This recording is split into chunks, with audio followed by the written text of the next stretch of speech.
Saya mencoba menginventarisir dari beberapa fakta tentang orang yang namanya Ibnu Sina, ternyata banyak. Beberapa tak masukkan di sini. Nanti ini banyak. Coba dicek satu-satu. Saya ingin bikin kamu benar-benar punya preferensi bahwa dulu kita memang jaya luar biasa. Yang pertama, catatan saya, Ibnu Sina sudah hafal Quran sejak umur 7 tahun. Kalau di Iran dan sekitarnya, di Timur Tengah, sebenarnya tidak luar biasa umur 7 tahun itu. Meskipun kalau di Indonesia kan kamu cuma bisa bilang wow, mesti gitu. 7 tahun. Kamu 7 tahun baru khatam Iqra paling. Dia sudah hafal Quran. Dan mulai agak nyenggol-nyenggol belajar metafisika, belajar Aristoteles umur 8 tahun.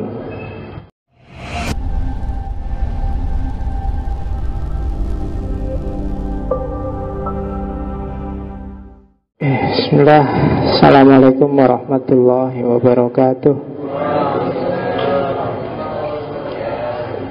Bismillahirrahmanirrahim. Alhamdulillah. Nahmaduhu wa nasta'inuhu wa nastaghfiruh wa na'udzu bihi min syururi anfusina wa min sayyiati a'malina. Allahumma shalli ala sayyidina Muhammad wa ala ali sayyidina Muhammad. Amma ba'du. Alhamdulillah, malam ini kita sudah sampai pada pertemuan yang ke-40. Sudah lama ya, sudah hampir setahun. Saya tidak tahu dulu mulainya bulan apa ya, bulan-bulan Juli ya, ingat saya Juli. Oke, ya semoga 40 sesi ini membawa berkah. Belajar filsafat itu, poin pertama yang harus kita tuju adalah sebenarnya mengenali diri kita sendiri. Semakin kita kenal Tuhan, nanti yang disasar selanjutnya adalah semakin kita dekat sama Allah. Jangan mau dapat pengetahuan apapun yang bikin kita tambah jauh dari Allah. Dan semakin kita dekat sama Allah, nanti insya Allah ilmunya akan semakin manfaat pada yang lain, pada sesama. Jadi garap dulu dirimu, nanti kamu akan ketemu Allah. Kalau sudah ketemu Allah, biasanya secara otomatis kita akan jadi orang yang bermanfaat bagi yang lain. Dan itu sebenarnya niat kita ngaji filsafat sejak awal harusnya ya. Kalau ada yang niat selain itu, ayo diluruskan niatnya. Ya boleh sekedar ingin tahu aja Pak, tapi itu buang-buang energi, mubadir, tidak boleh. Jadi sekecil apapun harus ada manfaatnya, harus barokah. Banyak ilmu yang tidak barokah. Ya seperti teman-teman kalau di kampus itu kan belajarnya pontang-panting, mati-matian, tapi begitu selesai ujian semesteran ya hilang ilmunya. Ya karena ilmunya berjarak sama kita. Kalau dalam sufi dikenal istilah namanya tahakkuk. Tahakkuk itu tidak sekedar ngerti kebenaran, tapi di atasnya ngerti. Jadi di atasnya ngerti sedikit itu namanya musyahadah, menyaksikan kebenaran. Menyaksikan ini pun ada jarak. Di atasnya menyaksikan ada namanya tahakkuk. Tahakkuk itu mengalami kebenaran, menjalani kebenaran. Kalau sudah dijalani pasti akan mengalami. Itu nanti yang kalau di Mula Sadra disebut ittihadul akil bil ma'kul. Jadi alami kebenaran itu, jangan cuma dipahami. Kalau dipahami hilang. Kayak kamu baca buku, kenapa sih kamu sering-sering habis baca buku kok terus pas baca ngerti, tapi begitu bukunya ditutup lali, wis hilang. Kenapa? Karena kamu tidak tahakkuk. Ilmunya ada jarak sama kamu. Ilmunya nggak ganggu, ya mesti hilang. Tapi kalau ilmu itu manfaat, barokah, biasanya kamu terlibat langsung dengan kebenarannya ilmu itu. Itu namanya tahakkuk. Jadi ambil dari tokoh-tokoh yang kita kaji dari awal sampai akhir itu, mana dimensi yang bisa kamu hidupkan, yang menurut kamu urgent bisa kamu hidupkan, dan kamu hidup dengan itu namanya tahakkuk. Ya kalau di Ghazali disebut mukasyafah, musyahadah kalau dalam sufi, dan sejenis itulah. Jadi tidak sekedar mengetahui kebenaran, tidak sekedar menyaksikan kebenaran, tapi juga menghidupkan kebenaran. Oke, bismillah. Malam ini kita ngomong tokoh paling besar menurut saya dalam tradisi peripatetik, yaitu Ibnu Sina. Ibnu Sina ini kalau di barat digelari the encyclopedist, sang ensiklopedi, karena keluasan ilmunya. Dia ini orangnya luar biasa luas ilmunya, wawasannya hampir di semua bidang pengetahuannya manusia dia punya. Dan kalau ada yang bilang jasanya orang Islam terhadap peradaban barat, yang punya jasa paling besar itu Ibnu Sina, khususnya mungkin untuk bidang kedokteran. Dia punya ensiklopedi yang ditulis ratusan tahun jauh sebelum ilmu-ilmu kedokteran barat dirumuskan, yang judulnya Al-Qanun fit Tibb. Jadi itu ensiklopedi ilmu kesehatan yang ditulis jauh sebelum orang barat kenal dunia kesehatan. Nama lengkapnya Abu Ali Al-Husain bin Abdullah bin Sina. Ya ini tata nama Arab itu kan unik. Diawali dari bapaknya Ali yang namanya Husain, anaknya Abdullah, anaknya Sina. Berarti nama aslinya siapa berarti? Husain. Cuma kita kenal Ibnu Sinanya, itu pun namanya Ibnu Abdullah, itu berarti bapaknya, Sina itu berarti kakeknya. Berarti yang kita kenal selama ini sebenarnya namanya kakeknya. Ya tidak apa-apa. Dia dikenal juga sebagai, kalau di barat, karena lidahnya orang barat itu agak susah ngomong bahasa Arab, terus dikenalnya Avicenna. Atau kadang-kadang di buku-buku disebut Abu Ali. Dalam tradisi Indiaan, dalam tradisi bahasa-bahasa Urdu kadang-kadang disebut Bu Ali. A-nya hilang jadi Bu Ali. Atau dia punya gelar juga Syekh Ar-Rois. Jadi Syekh yang bos. Rois itu kan bos, pimpinan. Pimpinannya para Syekh. Ya kelahiran Uzbekistan, Bukhara, daerah-daerah situlah, daerah-daerah Timur Tengah bagian selatan Iran. Makanya hidungnya mancung, jenggoten, gagah, tinggi besar mesti.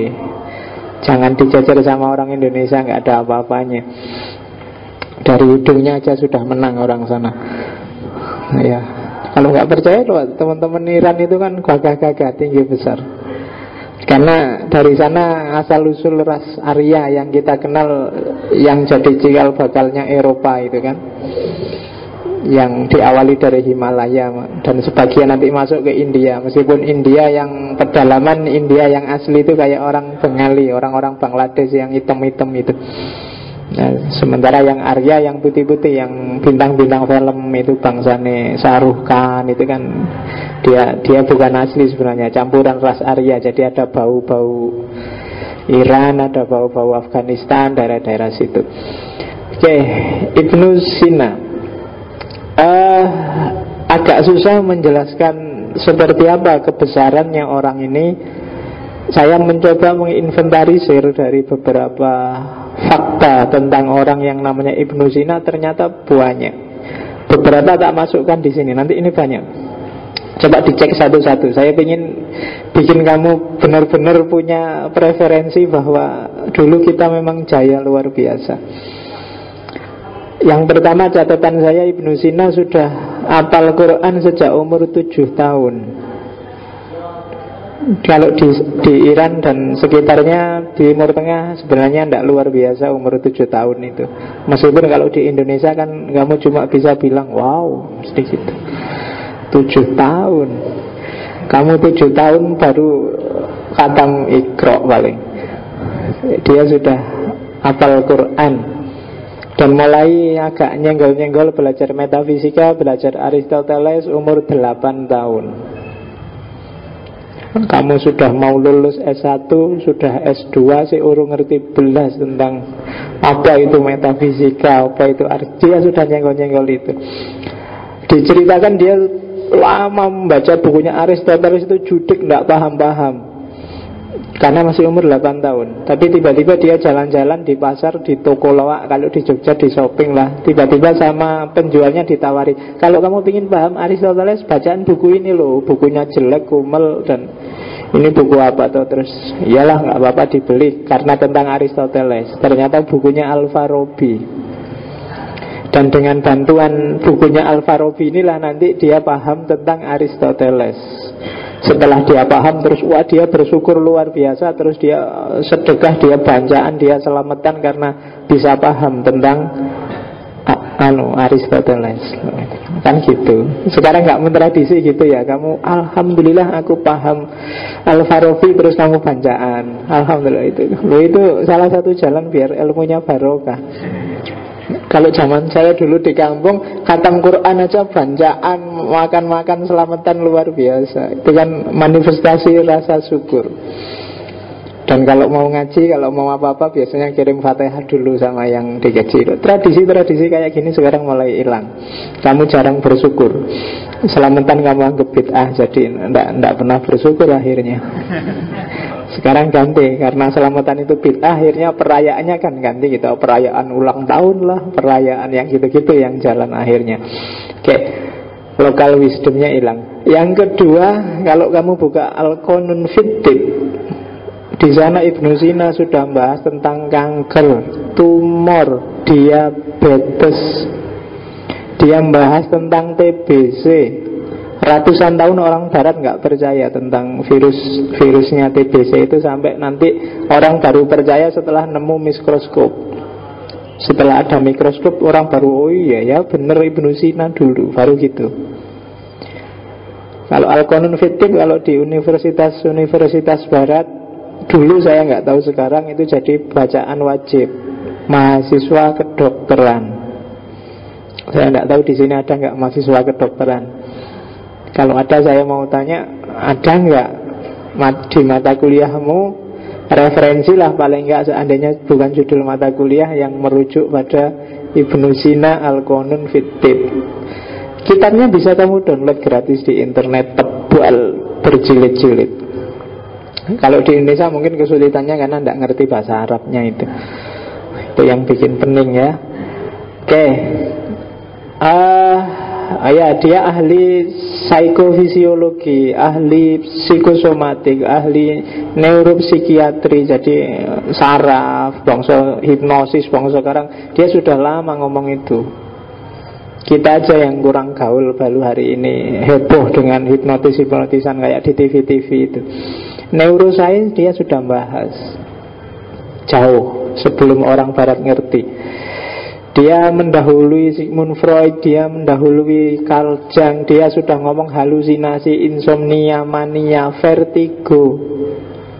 Ibnu Sina sudah ngomong jauh sebelumnya.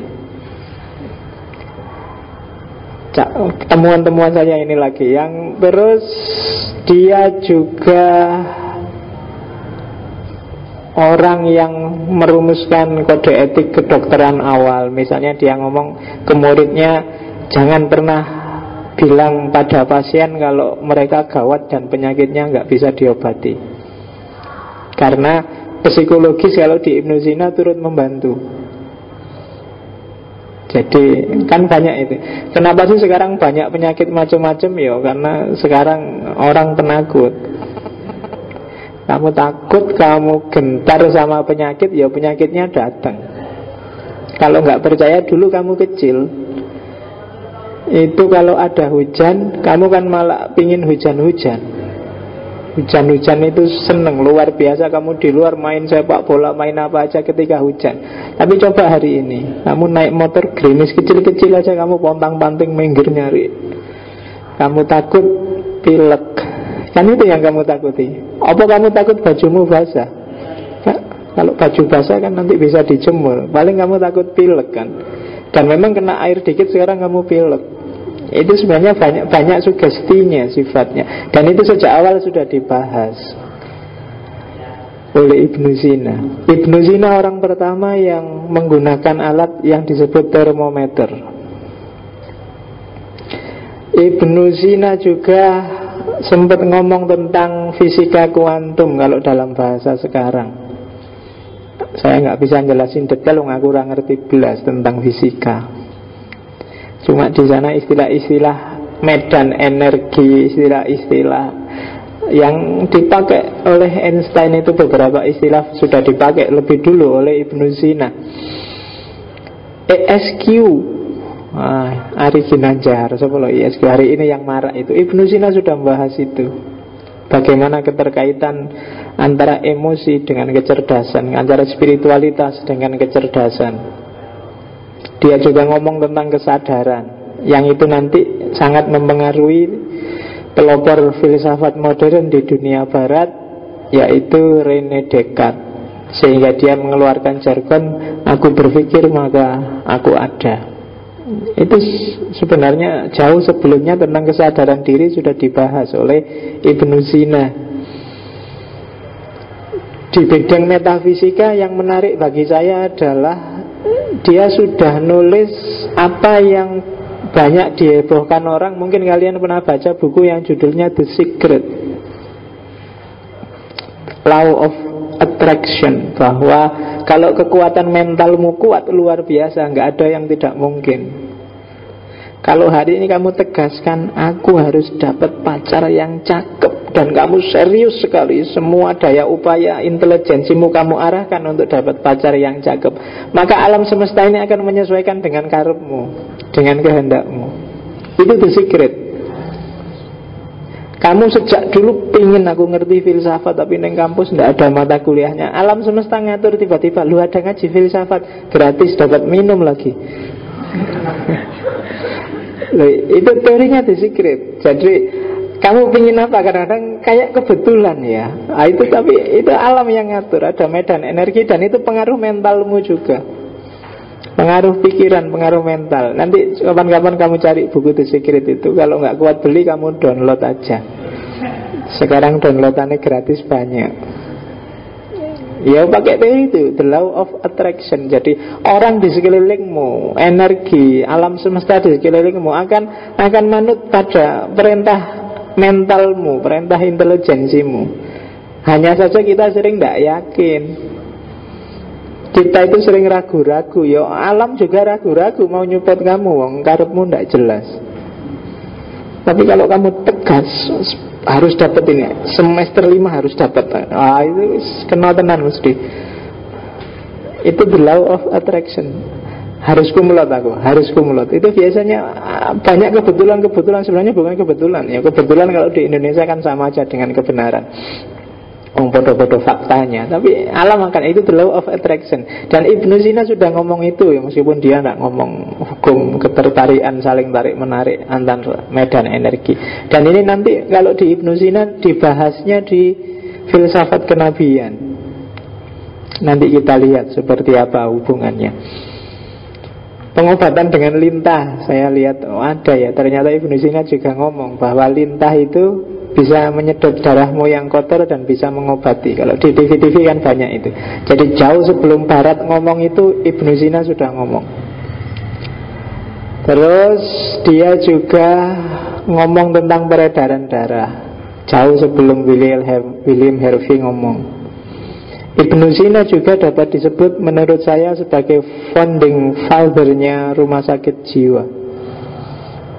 Jadi dia orang pertama yang sadar bahwa jiwa itu lebih perlu disembuhkan dulu daripada fisik. Maka dia punya, dan murid-muridnya punya bangsal khusus untuk orang-orang yang sakit jiwa, yang hari ini banyak dibutuhkan. oleh caleg-caleg yang gagal itu kan. Itu kalau nggak disembuhkan itu bisa merusak itu kan. Sakit jiwa itu tidak kelihatan loh. Jangan dikira kamu yang ikut ngaji, ketawa-ketawa ikut nggak sakit jiwa. Kadang-kadang kamu tidak sadar sebenarnya jiwamu itu sakit. Jadi stres tapi ra kroso. Kamu terhalus istilahnya bukan stres, sekarang kan galau. Ya kan, ya podo wae. Wah lagi kumat galaunya. Itu kan sama dengan lagi kumat stresnya. Kalau di kampung betul kumat gendenge gitu. Kan gitu sama aja, cuma istilahnya aja beda kan. Gendeng, stres, edan, galau. Ini podo wae. Meskipun kamu bilang aku rapopo, tapi kelihatan kan, ndak popo itu kan jane ngomong opo-opo itu kan sebenarnya. Kalau ada orang bilang ndak apa-apa, sebenarnya opo-opo. Kayak orang takut tapi bilang-bilang, "Enggak, aku enggak takut kok, aku enggak takut." Jangan ya wedi, cuma keluarnya itu enggak. Kalau orang enggak takut diem aja biasanya santai aja, tapi kok pakai ada teriak-teriak enggak takut itu biasanya ya takut. Dan sakit jiwa kayak gitu banyak. Tadi di TV sebelum kesini aku nonton TV One, itu ada pacarnya mau dikawinkan terus dia nesu, orang sak rumah dibantai. Itu kan sakit jiwa itu. Dan tapi dia nggak sadar ya, merasa sembuh aja, merasa waras saja. Tapi bagi saya sakit jiwa, dan banyak kan sakit jiwa hari ini. Kasus-kasus di TV itu kan cerminan orang sakit jiwa semua. Coba kemarin siapa yang lihat ILC itu kan kayak orang waras yang diskusi. Tapi kalau kamu jeli, jadi banyak yang sedang sakit jiwa. Ada mental yang gejala-gejala tidak sehat. Kita perlu Ibnu Sina lagi. Oke, ya dia Ibnu Sina juga masih panjang sebenarnya fakta, dan pantas kalau orang disebut Syekh Ar-Rois. Dia tokohnya para syekh, tokohnya para guru, bosnya. Dia menemukan mikroorganisme, menemukan metanol. Fakta lagi yang tak temukan, ciri khasnya Ibnu Sina kalau dia sedang mikir membahas sesuatu dan buntu, maka dia sholat 2 rakaat. Itu khas. Dan biasanya dia bilang setelah sholat saya sering banyak dapat inspirasi. Ya mungkin karena memang sholatnya berkualitas. Tidak sama dengan sholatmu mungkin ya. Kamu sholat itu kan jadi beban luar biasa. Lagi mikir seru adzan, alah lagi sumpek sholat lagi. Jadi sholat itu jadi mana. Kalau Ibnu Sina kalau judek, kalau kamu baca biografinya itu, kalau dia lagi sumpek, maka dia terus ke masjid loh ya, berangkat ke masjid, sholat, terus pulang, menjelang malam dia baca, dia pokoknya menyelesaikan baca. Kalau ngantuk dia wudhu lagi, sholat lagi, baca lagi sampai menjelang subuh. Itu Ibnu Sina. Yo, jauh kalau sama kita. Terus kamu biasa-biasa aja, asal tekun tidak apa-apa lah, asal istiqomah dikit-dikit. Jangan berpikir nyanyi Ibnu Sina lah, masih waduh. Oke, bayangkan ya, dia yang sedahsyat itu, tapi otak kanannya juga jalan. Dia bisa alat musik, bisa nyanyi. Kalau kuliah malam itu sama murid-muridnya itu dia kalau sudah capek, yuk nyanyi, yuk main musik, yuk, itu bisa. Saya tidak bisa, jadi ya mohon maaf, mulai jam 8 sampai jam 10 kamu tak ceramai dok, tidak ada nyanyinya. Kalau aku nyanyi minggu depan kamu nggak datang mesti.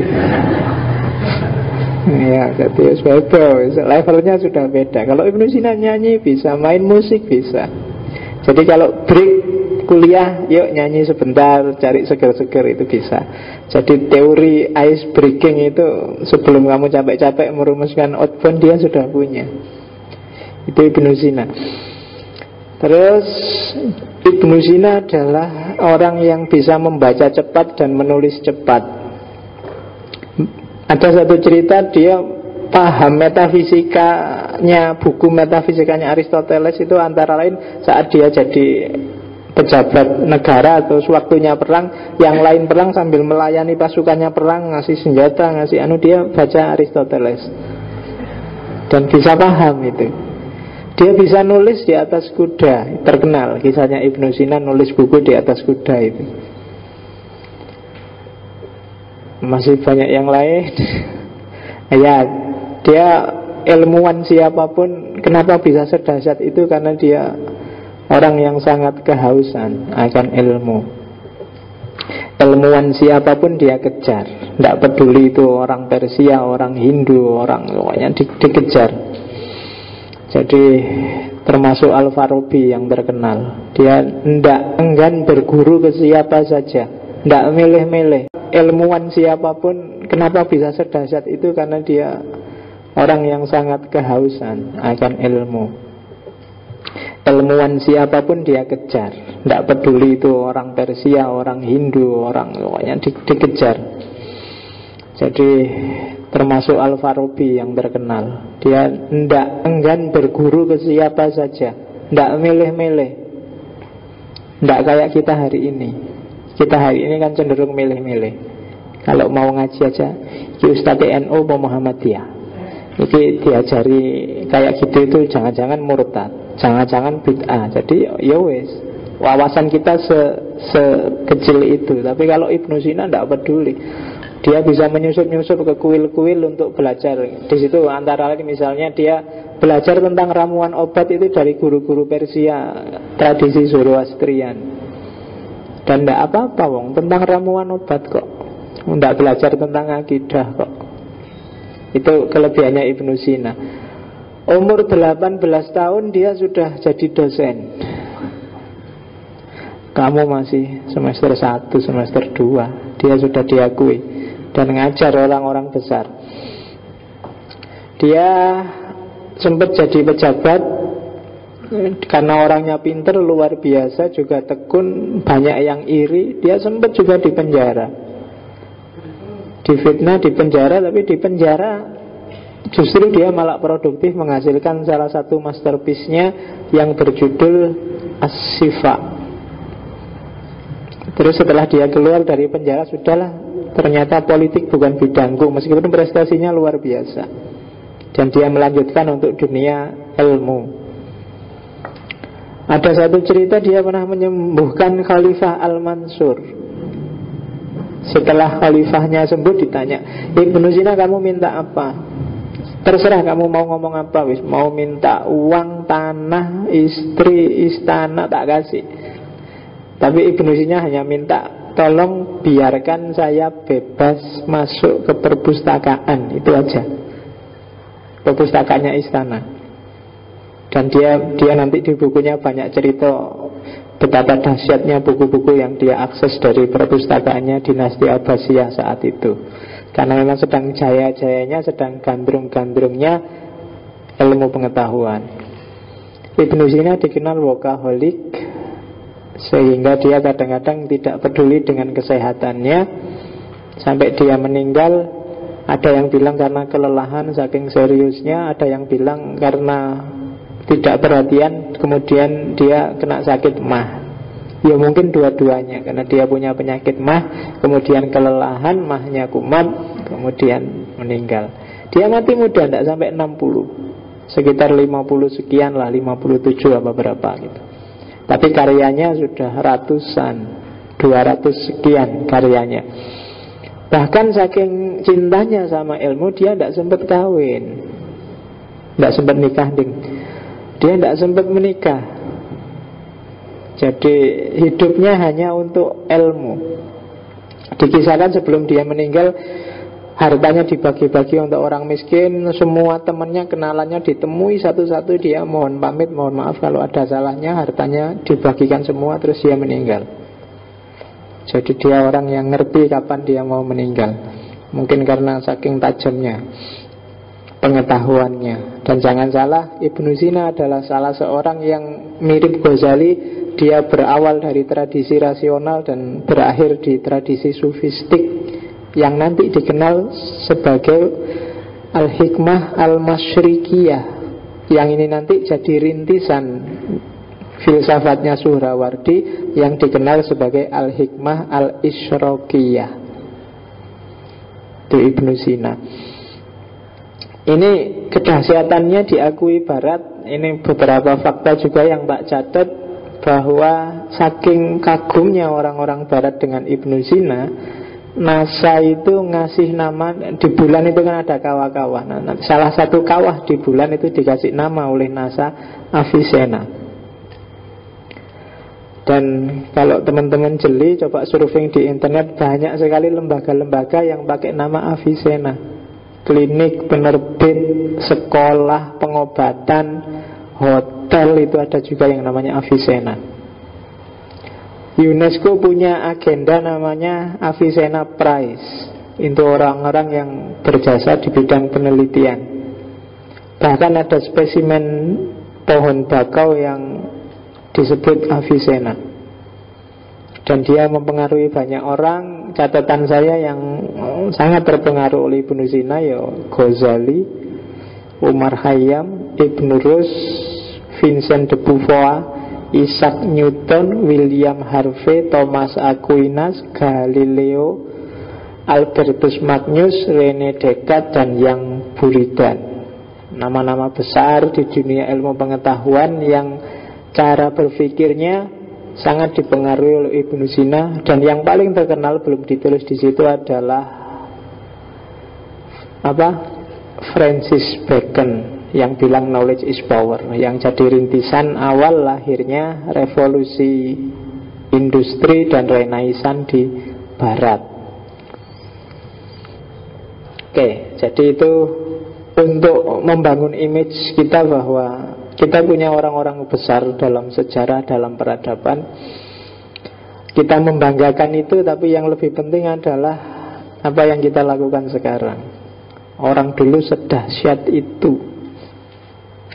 Hari ini apa yang bisa kita berikan untuk peradaban? Itu yang harus kita pikir. Boleh kamu nostalgia dengan masa lalu seperti ini, tapi yang lebih penting setelah ngerti dahsyatnya orang-orang dulu, apa sumbangan kita sekarang, kan itu. Dan itu tugasmu karena kamu masih muda. Aku wis tua, sudah agak jauh ya. Kamu tak provokasi aja. Jadi tugasku provokasi kamu. Bentuklah dirimu mulai sekarang. Gunanya belajar sejarah itu untuk mengkomparasi, banding-bandingkan. Oh ya, Ibnu Sina umur 18 sudah jadi dosen. Aku sekarang umur berapa sudah jadi apa ya? Ibnu Sina umur 7 tahun sudah hafal Quran. Aku sekarang umur berapa ya? Jangan-jangan ngaji aja sudah males. Itu kamu yang introspeksi untuk membangun dirimu. Oke, bismillah, pelan-pelan kita masuk sekarang ke filsafatnya Ibnu Sina, yang nanti beberapa di antaranya dikritik habis-habisan oleh Ghazali. Minggu depan kita akan ngomong Ghazali, sang Hujjatul Islam. Kita lihat apa sih yang ada di pikirannya Ibnu Sina di bidang filsafat. Pikiran-pikirannya sangat luas. Ya saya nggak bisa menyampaikan semuanya. Tak ambil yang kira-kira saya paham dan kamu kira-kira bisa nangkep. Karena kalau tak sampaikan semua, khawatirnya kamu pening malah gak dapat apa-apa. Ambil yang simpel-simpel aja. Kayak kaidah usul fikih itu loh. Mala yudraku kulluhu la yudraku kulluhu. Ya memang luas, tidak mungkin tak sampaikan semua. Tapi ya jangan ditinggal semua. Kan gitu. Itu sebenarnya kaidah yang luar biasa dalam banyak hal. Kalau kita nggak bisa 100% ya bukan berarti terus ditinggal. Ya 60% lah kalau bisa. Ya kalau nggak bisa ya 50%. Bisanya 10% ya 10% lah. Sholat nggak bisa kusuk ya nggak apa-apa. Kusuknya cuma 5%, ya 5% dulu. Jangan kok terus, enggak Pak, saya enggak sholat. Enggak bisa kusuk Pak, enggak ada gunanya saya sholat. Ngapain? Ya enggak gitu. Kan jangan-jangan kamu sering mikirnya kayak gitu. Kalau sholatku masih jelek kok, paling ya itu ya jangan. Kalau enggak bisa 100% ya bisanya 50 ya 50, bisanya 30 ya 30, bisanya 10 ya 10. Oke. Pengetahuan. Sebenarnya tak ambil yang simpel-simpel yang kamu bisa nangkep. Atau dengan bahasa yang tak simpelkan sendiri. Karena di bukunya Ibnu Sina itu ya jelimet, kamu baca sendiri juga pening mesti. Pengetahuan adalah sesuatu yang diperoleh dari realitas melalui panca indera. Ini definisi paling dasar. Jadi ini agak, kenapa bukan, kalau Plato itu kan pengetahuannya tidak dari panca indera, tapi muncul dari akal dengan cara mengingat-ingat dunia ide yang ada di alam rohani. Tapi kalau karena dia sangat Aristotelian, maka pengetahuan itu sumbernya selalu panca indera. Kalau nggak dari panca indera nggak ada bahannya, akal yang mengolah. Jadi tahu sesuatu itu diawali dari panca indera. Kamu ngerti ini keras kan dari setelah kamu raba, kamu pejet-pejet, oh keras. Kamu ngerti ini lunak kan setelah kamu lihat, kamu raba, kamu pejet, oh lunak. Dari panca indera. Apapun itu, silahkan kamu cermati sendiri. Bahkan pengetahuan yang di luar panca indera pun sebenarnya sumbernya juga panca indera. Namanya asosiasi. Semua gambaranmu tentang yang di luar panca indera, di luar empiris kan kamu bayang-bayangkan secara asosiatif dengan pengetahuanmu yang hasil dari panca indera. Barang goib misalnya, apa wis? Surga di kepalamu kan semua surga yang hasil pemahamanmu tentang dunia fisik. Di surga itu ada apa aja kira-kira? Ada sungai, ada, ya kan, ada kolam susu, kolam madu, ada apalagi bidadari. Bidadari itu apa? Perempuan cantik, ya kan? Loh, ini kan ada semua di panca inderamu. Ini kan pengetahuan empiris sebenarnya. Surga kan nggak kayak gitu, tapi kita analogikan ke sana karena memang untuk dia jadi pengetahuan, pintu pertama adalah panca indera. Itu namanya cara berpikir asosiatif. Meskipun kita yakin apapun pikiran kita tentang surga, tentang neraka, nggak kayak gitu kok, kan selalu gitu. Itu hanya untuk gambaran saja. Jadi loncatannya harus lewat panca indera. Tanpa lewat panca indera kita nggak akan paham. Menjelaskan sesuatu yang abstrak sama sekali orang nggak akan paham. Hantu itu ada apa ya? Ada energi. Energi itu kayak apa ya? Kayak ada listriknya, ada. Nah, kan kamu selalu nyari ada kilatan-kilatannya, ada kan selalu begitu. Kamu susah memahami sesuatu yang abstrak 100% itu tidak ada. Awalnya pasti lewat pintu yang namanya panca indera. Dan panca indera itu kalau di Ibnu Sina ada dua. Ada dimensi eksternalnya, ada dimensi internalnya. Dimensi eksternal, ya teman-teman sudah ngerti, ya, pakai mata, pakai telinga, pakai hidung, pakai teraba, pakai tangan kan gitu.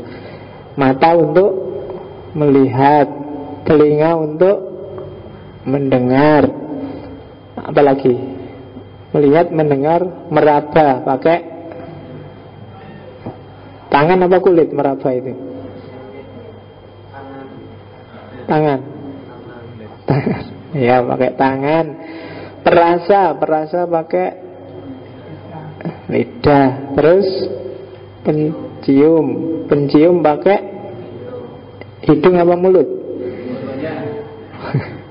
Kamu kalau nyium pakai hidung atau pakai mulut? Ya. Dua-duanya, kamu ganas banget. Oke ya. Maksudnya penciuman, ya pakai hidung lah. Aroma maksudnya. Eksternal. Itu eksternal kenapa? Ya udah. Tapi di sampingnya eksternal ada yang internal. Yang internal itu ada 4 jenis. Yang pertama al-hissul mustarok, yang kedua al-musawwirah, yang ketiga al-mutakhayilah, dan yang keempat al-mauhimah. Al-hissul mustarok itu pengetahuan yang diperoleh dari mix antara berbagai panca indera. Jadi hisul mustarok itu kadang-kadang kamu tidak cukup hanya mencium saja. Kadang-kadang itu gabungan antara penciuman, penglihatan, pendengaran, terus kamu simpulkan. Dan kesimpulan itu kan hal yang berbeda. Mata melihat apa, telinga mendengar apa, tangan meraba apa, dari situ terus disimpulkan. Misalnya mata melihat kayu ini, tanganmu meraba, oh halus. Begitu kamu raba ada suara cit, ada suara set, set. Nah, 3 sekaligus main. Suaranya, matamu yang melihat, telingamu yang mendengar. Terus kan menggabungkan 3 ini namanya hissul mustarok. Dari gabungan 3 ini terus kamu simpulkan, oh berarti kayu punya sifat keras dan halus.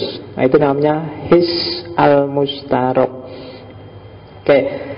Selain hissul mustarok ada al-musawwirah. Al-musawwirah itu sudah naik sedikit dari al-hissul mustarok. Kalau al-musawwirah itu sudah menggambarkan. Kalau tadi kan cuma menyimpulkan, oh kayu ini keras. Kalau al-musawwirah dia sudah bisa menggambarkan. Menggambarkan itu berarti kayu yang lain, kayu yang di sana juga keras. Kapanpun aku ketemu kayu berarti dia keras. Di atas al-musawwirah ada al-mutakhayyilah. Al-mutakhayyilah ini sudah menganalisis, sudah, oh kayu itu keras karena dia dikeringkan, karena dia, itu al-mutakhayyilah yang main. Dan yang keempat al-mauhimah. Mauhimah itu menerka, menyimpulkan, berarti kayu punya sifat A, B, C, D. Itu namanya al-mauhimah. Jadi ini semua hissul mustarok, musawwirah, mutakhayyilah, mauhimah, itu sifatnya indrawi, eksternal dan internal. Sifatnya indra. Jadi belum daya penalarannya belum main. Ini masih menggabung-gabungkan pemahaman dari kenyataan, dari dunia empiris. Jadi itu gerbang yang pertama dari pengetahuan. Dan ini penting. Banyak filosof yang hanya berhenti di sini, karena selain ini dianggap tidak penting. Dulu mungkin pernah tak sampaikan, entah pertemuan keberapa, ada filosof namanya David Hume. Bagi dia semua kenyataan, semua pengetahuan itu sifatnya empiris. Yang tidak empiris itu sebenarnya empiris juga. Kita sendiri yang ngarang. Ada ide tunggal, ada ide kompleks. Semuanya empiris. Yang kompleks itu gabungan dari ide tunggal. Misalnya mikrofon ini kan gabungan dari, yang penting gimana caranya suaranya manusia bisa terdengar kemana-mana jauh. Dan mungkin gabungan dari bentuknya gimana bisa orang nyaman ngomongnya. Kalau dulu mikrofon bulat kayak gini, kadang-kadang dibungkus sama kain biar nggak basah. Kadang-kadang itu kan imajinasi. Orang bermain dengan dari ide satu ke ide yang lain, dari ide satu, itu kan ide yang diperoleh dari kenyataan. Dalam agama kadang-kadang kan kayak gitu. Sering saya contohkan, dulu saya kecil di kampung-kampung sering ketemu gambarnya buruk, kendaraannya Nabi Muhammad waktu Isra Mi'raj itu loh. Gambarnya itu kuda yang punya sayap, terus kepalanya perempuan cantik. Itu kan kalau di David Hume namanya gagasan kompleks. Itu sumbernya semua dari pengalaman empiris kita sehari-hari. Ya kan? Kenapa kok pakai kuda? Itu kan karena dalam pengalaman kita yang namanya kendaraan, itu kan kendaraan yang ditunggangi Nabi waktu Isra Mi'raj. Kendaraan kalau di Arab zaman itu kan satu di antara dua. Kalau enggak unta ya kuda. Katanya cepet tapi larinya dia bisa sekelebatan, bisa nyampe sejauh dia memandang. Kalau dibandingkan antara unta sama kuda, ya berarti lebih cepat kuda dong. Oh berarti kuda simbolnya. Nah, akan terus dipakailah kuda. Tapi dia ini bisa naik ke Mi'raj, ke langit tingkat 7. Bayangannya langit kan di atas, terbang. Loh, tapi kuda itu tidak bisa terbang. Yang bisa terbang burung. Kalau kuda di atas darat. Terus kamu mikir, terus kan gagasan pengalaman manusia selama ini yang bisa terbang burung. Kenapa dia bisa terbang? Karena punya sayap. Oh kalau gitu kudanya dikasih sayap aja. Karena kalau kuda diganti burung, tidak mungkin dikendarai. Wong kendaraan itu kuda, ya wis kuda dikasih sayap. Dan ada hadis yang bilang bahwa buruk itu termasuk komunitasnya bidadari, dia cantik. Terus kan orang mikir, lu secakep-cakepnya kuda, apa iya bidadari kepalanya modelnya kayak kuda itu. Terus orang daripada susah-susah potong aja kepalanya, ganti kepalanya perempuan cantik. Maka jadilah kamu sekarang gambarnya buruk itu kuda yang punya sayap dan kepalanya perempuan cantik. Ini namanya gagasan kompleks. Orang menggabung-gabungkan ide dari pengalamannya. Dan itulah gagasan pertama, pintu gerbang pertama dari pengetahuannya manusia. Kalau saya bilang besok di akhirat amal kita akan ditimbang, begitu saya ngomong ditimbang, yang muncul di kepalamu apa? Timbangan. Maka di komik-komik surga itu kan waktu kiamat terus digambarkan ada timbangan besar, terus kamu di bawahnya terus ditimbang. Kalau amal baiknya berarti kan timbangan yang muncul. Kita akan menyeberang lewat Sirotol Mustaqim. Begitu ada kata nyebrang, yang terbayang apa? Jembatan. Jadi kalau itu jembatan berarti kan dia harus di bawahnya ada jurang apa ada itu. Terus karena di akhirat masuk ada jurang, ya berarti yang di bawah neraka, berarti kan jurang. Kalau jembatan itu kan menuju tujuan. Tujuannya kan surga, berarti ini jurangnya neraka, di sini surganya, terus di atasnya neraka ada jembatannya, Sirotol Mustaqim. Itu gagasan kompleks. Ya termasuk gambaran surga tadi kan. Ada kolam susunya, kolam madunya, ada rumah di tepi sungainya, ada itu kan, bayanganmu kan gitu. Nah itu gagasan pintu pertama pengetahuan. Pintu pengetahuan ini akan membawa orang pada pintu yang kedua, yang disebut daya penalaran, yang namanya al-quwah an-natiqah, kekuatan berpikir, kekuatan daya penalaran. Jadi kalau daya penalaran ini sudah tidak lagi tergantung dengan dunia fisik. Bahannya ya semua pengetahuan terdahulu yang selama ini kamu miliki. Kekuatan berpikir, kekuatan daya penalaran. Jadi kalau daya penalaran ini sudah tidak lagi tergantung dengan dunia fisik. Bahannya ya semua pengetahuan terdahulu yang selama ini kamu miliki. Sudah nggak lagi tergantung fakta. Isinya dua. Yang pertama namanya akal praktis, yang kedua namanya akal teoritis. Akal praktis itu kemampuan berpikir manusia secara nyata. Kalau akal teoritis itu potensi berpikir manusia. Gampang-gampangannya itu potensi abstrak berpikirnya manusia. Akal praktis ada tiga. Yang pertama adalah al-quwah an-nuzu'iyah, yang kedua al-quwah al-mutakhayilah, dan yang ketiga al-quwah al-muhimah. Sebenarnya sederhananya, orang berpikir secara praktis itu tergantung tiga hal: pendorongnya, kemudian pengelolaannya, dan yang ketiga penyimpulannya. Yang mendorong, yang menggerakkan manusia berpikir itu apa sih? Itu menentukan, namanya al-quwah an-nuzu'iyah. Setelah itu gimana cara mengelolanya? Orang menyebutnya cara dia berpikir secara abstrak, daya imajinasi, daya hayalnya mengelola data itu seperti apa. Dan yang ketiga, terus gimana cara dia menyimpulkan. Yang mendorong aku berpikir adalah pemilu, misalnya kecurangan-kecurangannya. Terus Daya imajinasimu main. Kenapa ya pemilu itu kok curang? Mungkin orang Indonesia ini sekarang sudah materialistik. Orang Indonesia itu sekarang parameternya selalu fisik.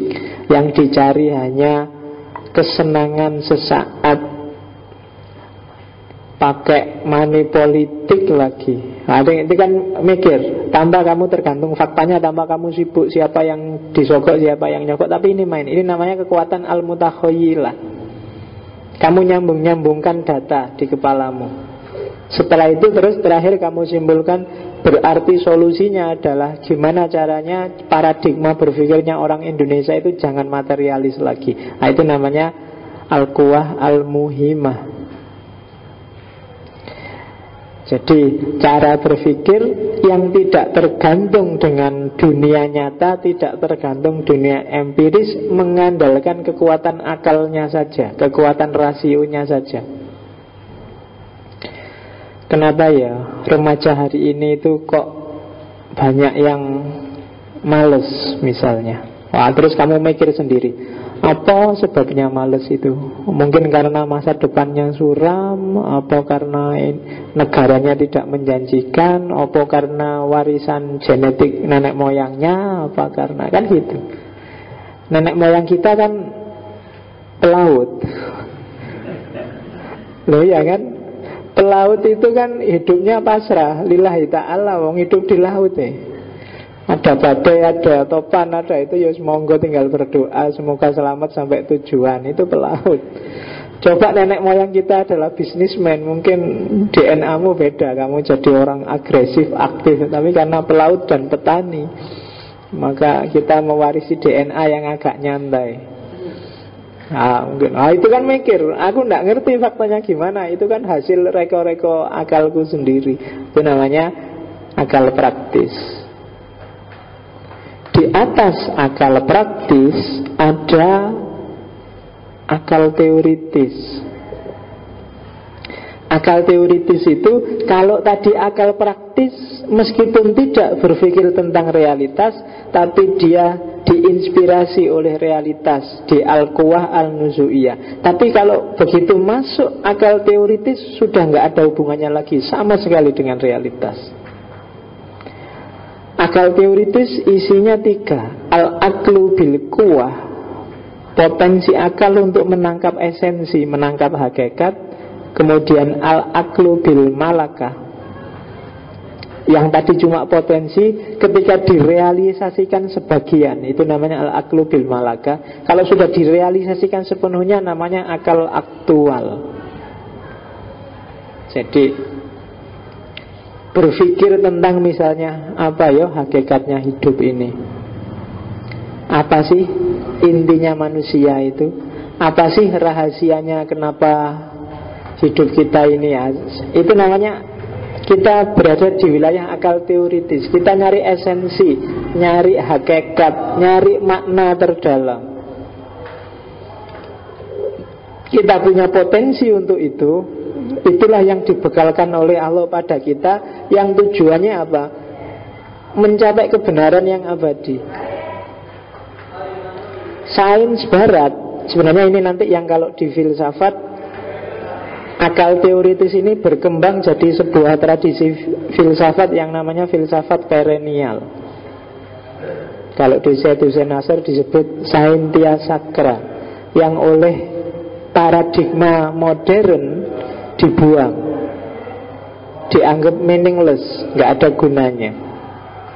Orang modern itu cara berpikirnya cenderung pakai yang indrawi tadi. Seandainya pakai akal, paling jauh dia pakai akal praktis, tidak pernah nyampe wilayah akal teoritis. Padahal kalau di hampir semua filosof peripatetik termasuk Ibnu Sina, justru puncaknya akal itu ada di akal teoritis. Akal teoritis itu adalah usahamu untuk ketemu dengan yang namanya akal fa'al. Akal fa'al itu adalah akal aktif yang dia jadi prototipenya rasionalitas, dia jadi prototipenya kebenaran. akal aktif inilah nanti yang oleh Allah diturunkan pada Nabi maka jadi wahyu, sementara para filosof harus mengejar sendiri. Itu akal faal. Dan jalurnya pakai akal teoritis ini. Sebenarnya istilah hikmah itu adanya di akal teoritis, bukan di akal praktis atau apalagi di wilayah empiris. Jadi orang yang menemukan hakikat, orang yang menemukan falsafah al-ula kalau di Al-Kindi itu ya pakai akal teoritis ini. Kalau yang tadi disebut sains sakra, yang menurut Al-Kindi dan Al-Farabi kemarin levelnya di atas filsafat. Jadi lebih dari filsafat. Cuma ketika orang berpikirnya hanya nyampe akal praktis, maka metafisikanya ada di bawah filsafat. Itu bedanya. Filsafat bagian dari metafisika atau metafisika bagian dari filsafat. Bahkan pada puncaknya sains itu metafisika dibuang, dianggap meaningless. Ngapain sih bahas surga, bahas neraka, bahas Tuhan? Wong tidak bisa dipikir secara rasional, juga tidak bisa diakses secara empiris. Nah, itu akal teoritis. Nanti ketemu lagi dengan akal teoritis di filsafat kenabian. Nah, dari situ nanti Ibnu Sina bikin klasifikasi ilmu. Ada dua, ilmu-ilmu teoritis dan ilmu-ilmu praktis. Ilmu teoritis itu ngomong sebagaimana adanya. Kalau ilmu praktis ngomong bagaimana seharusnya. Ilmu teoritis ada tiga, matematika, logika, dan fisika. Ilmu praktis ada tiga juga, etika, politik, dan ekonomi. Saya tidak tahu wilayah kamu kuliah jurusan apa, tapi identifikasi dirimu di sini. Kalau di luar 6 klaster itu berarti kalau pakai Ibnu Sina ilmumu tidak ada gunanya. Atau jangan-jangan bukan ilmu. Ya yang jurusan agama ya dilihat orientasinya kemana. Kalau untuk perilaku berarti etika. Kalau kamu bahas benar salahnya ya masuk logika, matematika. Untuk jadi ilmu loh ya. Kalau untuk diyakini beda urusan. Tapi untuk dia jadi ilmu, dia harus masuk 3 klaster itu. Dan seperti banyak para filosof yang lain, Ibnu Sina juga bikin ranking. Ya ranking tertinggi adalah logika, matematika. Karena dia puncaknya. Orang yang tidak ngerti logika, tidak ngerti matematika, dia tidak akan bisa berpikir rasional. Dan bekal paling utama yang namanya ilmu itu berpikir rasional. Kalau tidak bisa mikir, tidak bisa. Nah itu klasifikasi ilmu. Tak lanjutin lagi, masih panjang.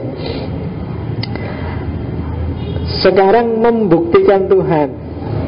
Ini selalu diulang-ulang oleh para filosof peripatetik, oleh para filosof awal. Karena filsafat di era ini masih banyak yang tidak setuju. Membuktikan Tuhan sebenarnya dalilnya sederhana, mirip-mirip dulu. Kalau jadi di filsafat peripatetik itu ada 3 tipe pembuktian Tuhan. Yang pertama model Al-Kindi yang disebut Dalilul Khudus. Yang kedua model Ibnu Sina ini yang mirip Al-Farabi, namanya Dalilul Jawas. Dan nanti model Ibnu Rus yang disebut Dalilul Ikhtira wal Inayah. Dalilul Khudus yo, kemarin di Al-Kindi bisa dicek lagi. Kenapa kok disimpulkan alam ini baru? Kalau pakai Ibnu Sina namanya Dalilul Jawas, dalil kemungkinan. Sebenarnya sederhana cara berpikirnya. Dalil kemungkinan itu coba dicek di sekelilingmu. Semua hal yang ada di sekelilingmu pasti ada sebabnya. Gak ada yang gak ada sebabnya. Jaket, bangku, laptop, bahkan kamu, itu kan ada sebabnya. Yang sebab ini disebabkan juga oleh yang lain. Gelas dibuat dari pasir, pasir terbuat dari bahan apalagi. Manusia, kamu berasal dari bapakmu, bapakmu dari simbahmu, simbahmu dari buyutmu, buyutmu dari canggahmu, canggahmu dari di atas canggah apa? Hah? Udek-udek. Udek-udek. Di atas udek-udek terus. Mungkin sampai Nabi Adam lah, mau percaya. Nabi Adam ada yang bikin, ada sebabnya. Dia tidak ngomongin ada tanpa ada sebabnya. Segala sesuatu pasti ada sebabnya. Dan sebab akibat ini kan berangkai. Cuma rangkaian sebab akibat ini harus ada titik akhirnya. Harus ada titik akhirnya. Tidak masuk akal kalau nggak ada titik akhirnya. Kalau nggak ada titik akhirnya namanya tasalsul dong. Ada terus, lah ujungnya kemana? Yang paling awal yang jadi sebab. Nah, itulah sebab awal. Dan sebab yang awal ini harus tidak ada yang menyebabkan dia. Kalau ada yang menyebabkan dia, berarti masih tasalsul lagi. Maka dia harus ada karena dirinya sendiri, bukan karena yang lain. Semua yang lain boleh tidak ada, bisa tidak ada, tapi sebab yang pertama ini pasti ada. Kita itu levelnya mungkinul wujud. Kita bisa ada, bisa enggak. Kalau nggak ada bapak, kita nggak ada. Nggak ada simbah, bapakmu nggak ada. Itu kan makanan namanya mungkinul wujud. Tapi sebab yang pertama ini dia pasti ada. Kenapa dia pasti ada? Karena sudah jelas kita ada. Kalau sudah jelas kita ada, berarti yang pertama pasti ada dong. Karena sudah nyata kamu ada. Jadi status kita ini cuma mungkin, tapi statusnya sebab yang pertama tadi dia harus wajib. Dan dalam agama yang pertama ini kan yang disebut Allah. Maka Allah wajibul wujud. Wujudnya dia wajib. Sementara kita yang jadi akibat dan mengakibatkan dan masuk siklus sebab akibat, levelnya masih mungkin, masih jaiz, masih jawas. Jadi sederhananya seperti itu. Jadi dalil wajibul wujud. Seperti apa sih rangkaian sebab akibat itu? Seperti apa kok dari Allah bisa jadi muncul apa, muncul apa, muncul apa, seterusnya. Ya modelnya emanasi. Persis kayak Al-Farabi kemarin. Saya nggak perlu ngulang, tapi yang jelas polanya, patternnya seperti itu. Meskipun para filosof kesulitan menamai level-levelnya, sehingga mengambil ijtihad pakai nama level-level barang-barang di alam semesta. Dari Allah jadi akal pertama, akal kedua, akal ketiga. Dan yang tadi saya sebut akal fa'al, akal aktif, itu sebenarnya akal ke-10. Yang dari akal ke-10 ini muncul alam semesta dan segala sunatullahnya. Nah, itu membuktikan Tuhan. Karena era ini, era Abbasiyah ini, umat Islam sudah kontak dengan banyak sekali budaya lain. Sudah kenal orang Kristen yang punya teologi, sudah kenal Hindu, Buddha, kenal tradisi Yunani, kenal tradisi Zoroaster. Maka perlu argumen rasional untuk menguatkan keimanan.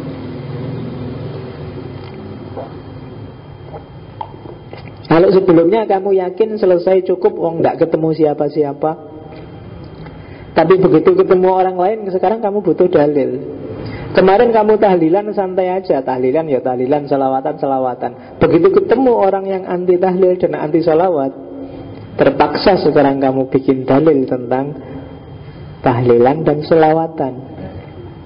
Dulu kamu gak pernah mikir, pokoknya tahlilan asik aja, dinikmati aja, selawatan dinikmati aja. Sekarang banyak orang ngomong tahlil itu bid'ah, selawatan itu gak ada contohnya zaman Nabi. Kan baru kamu mikir kan sekarang, baru kamu cari argumen, baru cari dalil. Sama, umat Islam dulu juga gitu. Zaman Nabi, zaman masih homogen, masih lokalnya belum terlalu luas, nyaman aja, beriman, diyakini Allah pasti ada, tenang aja loh. Begitu kontak dengan yang lain, orang Kristen punya teologi namanya kan, rumusannya rasional. Oh, kalau Tuhanku dia adalah satu, oknumnya tiga, dasarnya, oh, dia orang punya rasionalitas. Orang Islam ditanya, gimana ya kalau Islam ya? Oh, maka lahirlah teologi Islam akhirnya. Mikir juga akhirnya. Jabariyah, Qadariyah itu sebenarnya inspirasinya juga dari sebelum ada Jabariyah, Qadariyah, di Kristen lebih dulu ada cara berpikir seperti ini. Yang Jabariyah bilang kita itu hanya wayangnya Tuhan. Yang Qadariyah bilang kita itu bebas 100%. Oh, itu sebelum, dulu umat Islam nggak bingung begini, tapi begitu kontak dengan yang lain, waduh iya ya, selama ini kita yakin kodok kodar sih, tapi gimana ya positioningnya ya, kita yang bebas atau terus bingung. Nah kalau kita nggak bebas loh, ngapain kok ada surga neraka? Tapi kalau kita bebas loh, Allah katanya ngatur semuanya. Oh itu bingung kan, kamu judek mikir itu. Nah, terus lahirlah ilmu kalam. Sama ini, kamu kan ngapain sih Tuhan tidak dibukti-buktikan? Oh kamu penting kalau ketemu orang yang tidak punya Tuhan, kamu ditanya, kok kamu percaya ada Tuhan? Oh, kamu kan bingung mesti kan? Ya, kalau gimana ya? Kan kemarin tak bilangin, saya punya teman dosen, bukan UIN sih, dulu nggak pernah sholat, sekarang alhamdulillah sudah mau sholat. Pas tak tanya, lu kok sekarang sholat mas? Yo, khawatir aja, jangan-jangan Tuhan memang benar-benar ada. Kalau benar-benar ada, gawat aku, besok dikeprui waktu di neraka, kan gitu. Jadi dalilnya adalah khawatir. Karena memang ada filosof yang namanya Pascal. Pascal ini cara dia membuktikan Tuhan, argumennya disebut argumen gambling, argumen taruhan. Argumennya namanya Pascal-Weger. Jadi dia, kenapa kok kamu percaya Tuhan? Taruhan aja, ini pakai logika judi, kata dia. Dia ini teis kalau Pascal. Katanya Pascal, aku percaya Tuhan, itu untungnya banyak. Yang jelas, kalau aku seandainya besok ada hari akhir beneran, ada Tuhan beneran, ada surga neraka beneran, aku aman. Kamu yang tidak percaya rugi, besok kamu disiksa di sana.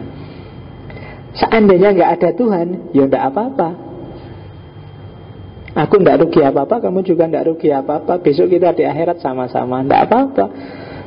Jadi aku nggak rugi, kamu juga nggak rugi. Tapi kalau ada Tuhan, rasa gue susah, tapi aku menang. Aku kan sudah beriman. Nah, itu argumen judi namanya, Pascal-Weger. Jadi dari sisi ini mending kamu punya Tuhan aja deh, toh nggak ada ruginya. Apa sih ruginya punya Tuhan? Baik, nanti kalau di Pascal sebenarnya panjang, nggak cuma itu. Secara sosial, nanti secara budaya ada untungnya. Yang nggak punya Tuhan ada ruginya. Ya puncaknya itu tadi. Kalau besok ternyata ada Tuhan, aku untung, kamu sengsara. Tapi kalau ternyata Tuhan nggak ada, ya nggak apa-apa. Aku nggak apa-apa, kamu juga nggak apa-apa. Nah, jadi aku rapopo, kowe rapopo. Tapi kalau Tuhan ada, aku rapopo, kowe sengsara. Kamu masuk neraka, kamu disetrika di sana tiap hari. Oke, itu banyak. Nanti akan sampai kita pada sesi ketika ngomong filsafat ketuhanan. Ada banyak sekali, ini sebenarnya cuma salah satu dalil. Ada banyak sekali dalil. Nanti kita lihat, termasuk kita tunjukkan kelemahan-kelemahannya. Yang kayak gini jangan dikira nggak ada kelemahannya loh ya, dalil Jawas itu. Cuma nggak usah tak tunjukkan sekarang, nanti kamu pesimis duluan. Kamu pakai dalil ini dulu lah, nanti tak tunjukkan celah-celahnya, kelemahannya secara logika. Termasuk dalilnya Al-Kindi kemarin. Oke, filsafat kenabian. Ini sebenarnya mirip kayak filsafat kenabiannya Al-Farabi minggu lalu. Cuma kalau di Farabi tidak ada, itu namanya Al-Hadus Al-Qudus. Jadi intuisi suci. Jadi kan tadi ada namanya akal fa'al, akal aktif. Nabi adalah orang yang secara mental memang siap dan disiapkan untuk menerima segala pengetahuan dari yang namanya akal fa'al ini. Sementara kita yang manusia biasa tidak bisa. Jalur yang harus kita tempuh adalah lewat upaya sendiri yang namanya ya jalur hikmah, jalur filsafat itu tadi. Jadi sebenarnya kebenarannya para nabi, kebenarannya filsafat bisa sama.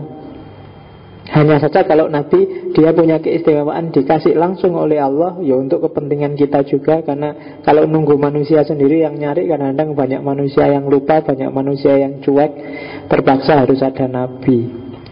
Padahal kita sudah dikasih perangkat untuk bisa mengakses akal fa'al tadi. Hanya kita males atau kita sering tertipu. Maka Allah ngasih bantuan lagi, dikasih kitab suci, dikasih nabi. Dan nabi adalah orang yang di samping secara mental siap, karena memang disiapkan, dia punya sejenis intuisi yang disebut al-hadis al-quds. Jadi intuisi suci. Intuisi suci itu hanya bisa lahir dari orang-orang yang memang suci. Kamu juga punya intuisi sih, cuma intuisimu mungkin nggak bersih. Isinya macam-macam, sehingga kamu tidak bisa menangkap wawasan dari akal fa'al. Apalagi ya tak bilang tadi, dunia pendidikan kita hari ini dari SD sampai SMA, bahkan mungkin kuliah, menurut saya berhentinya hanya pada akal praktis. Itu pun paling tinggi. Jarang orang kenal akal teoritis. Jarang orang masuk ke dimensi sains sakra. Itu yang oleh Sayyid Hussein Nasr disebut degradasi pengetahuan. Jadi kita level pengetahuannya rendah, tidak kayak orang dulu. Orang dulu level pengetahuannya lebih tinggi. Sebenarnya gampang membuktikannya. Coba baca peradaban dulu dengan peradaban sekarang. Oke, kapan-kapan kita ngomong itu. Jadi Nabi punya kekuatan mental yang luar biasa. Dan jangan salah, kekuatan mental yang luar biasa inilah yang bisa mempengaruhi dunia fisik. Yang tadi antara ini contohnya kayak The Secret. Tapi kalau di Nabi bentuknya sangat kuat dan sangat ekstrim, sehingga tongkat aja bisa jadi ular, api bisa tidak membakar. Kekuatan mentalnya, yaitu anugerah Allah, sesuai kepentingan yang dia butuhkan, yang kita sering menyebutnya mukjizat. Kita menyebutnya peristiwa luar biasa karena memang kita tidak pernah mendayagunakan fasilitas yang diberikan Allah secara maksimal sehingga nyampe ke sana.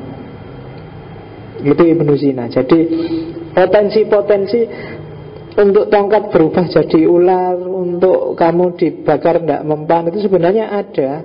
Cuma hanya kita tidak bisa mendayagunakan itu ya karena kita nggak terlatih di sana. Kalau para nabi dikasih fasilitas oleh Allah bisa memanfaatkan itu secara maksimal. Para wali kadang-kadang gitu dengan karomah-karomahnya. Dan kadang-kadang dalam kondisi kepepet mungkin bisa muncul yang dari kamu. Kadang-kadang ada orang dikejar orang sak kampung bisa meloncat tinggi nyebrang kali misalnya. Itu nggak masuk akal. Bisa ya dia itu. Mungkin kemampuan ini yang tiba-tiba terlontar keluar. Dan ini kan yang sering dimanfaatkan oleh para mentalis, para ahli hipnosis, itu sebenarnya ada kemampuan-kemampuan tersembunyi. Makanya kalau di neuroscience kan dibilang bahwa sebenarnya orang paling jenius pun sebenarnya dia hanya baru memakai 10% kemampuan intelijensinya. Itu belum naluri, belum nurani, belum. Itu yang bikin tadi saya bilang, Hussein Nasr bilang kita sebenarnya sedang mengalami nestapa yang luar biasa. Kita baru bisa mikir pakai empiris, pakai akal. Padahal kita punya imajinasi, punya intuisi, punya nurani, punya naluri. Ya kan? Tapi kita jarang melatih itu. Ya naluri itu misalnya Seorang ibu sayang pada anaknya, itu pengetahuan naluriah, sudah dikasih oleh Allah. Kamu nggak perlu belajar, nggak perlu ke perpus, nggak perlu kursus gimana caranya saya bisa sayang pada anakku. Nggak perlu, itu otomatis, itu sudah dikasih oleh Allah. Kamu suka sama lawan jenismu, itu sudah dikasih oleh Allah. Itu sudah naluriah. Kamu nggak perlu belajar gimana caranya menyayangi lawan jenis, gimana caranya. Enggak, itu sudah naluriah. Kamu nggak perlu banyak-banyak lihat video, cari referensi. Untuk gitu-gitu kamu wis ngerti dewe. Naluri itu sudah diberikan oleh Allah. Dan untuk fisik-fisik, biologis, bahkan hewan pun juga diberi. Belum. Hewan aja bisa kan punya anak banyak tanpa harus belajar, tanpa harus lihat video, tanpa harus. Masa kamu kalah, dadak kamu tiap hari alasannya nyari referensi Pak, biar besok tidak keliru. Jangan takut, kamu sudah bisa kalau cuma gitu-gitu aja. Kamu punya naluri. Nurani juga begitu. Tapi ketika ini tidak diasah, bisa tumpul, bisa hilang. Kalau parameternya cuma akal sama empiris, maka kamu jangan kaget kalau loh kok ada ibu bunuh anaknya sendiri. Di TV kan banyak. Loh, karena memang kadang-kadang pakai akal juga. Ini anak sudah ngabisin uang, nakal, cerewet, nyusahin orang tua, tak banting pisan kamu itu. Iya kan? Nah, kan banyak ibu-ibu anaknya ditenggelamkan, anaknya dibanting, anaknya dibunuh karena jengkel. Karena mungkin kalkulasinya empiris, nalurinya tumpul, nuraninya apalagi. Kenapa tumpul? Nggak pernah digarap. Indonesia hari ini juga begitu mungkin. Para politikus yang tiap malam diskusi di TV, coba kamu cek, dasarnya pasti rasio sama empiris. Jarang pakai nurani, pakai naluri, pakai intuisi, pakai imajinasi. Seandainya pakai pun mungkin sama hostnya diketawain. Yo, kita pakai nurani lah. Jangan kasihan dia, kan dia kasihan, dia nyalon kok.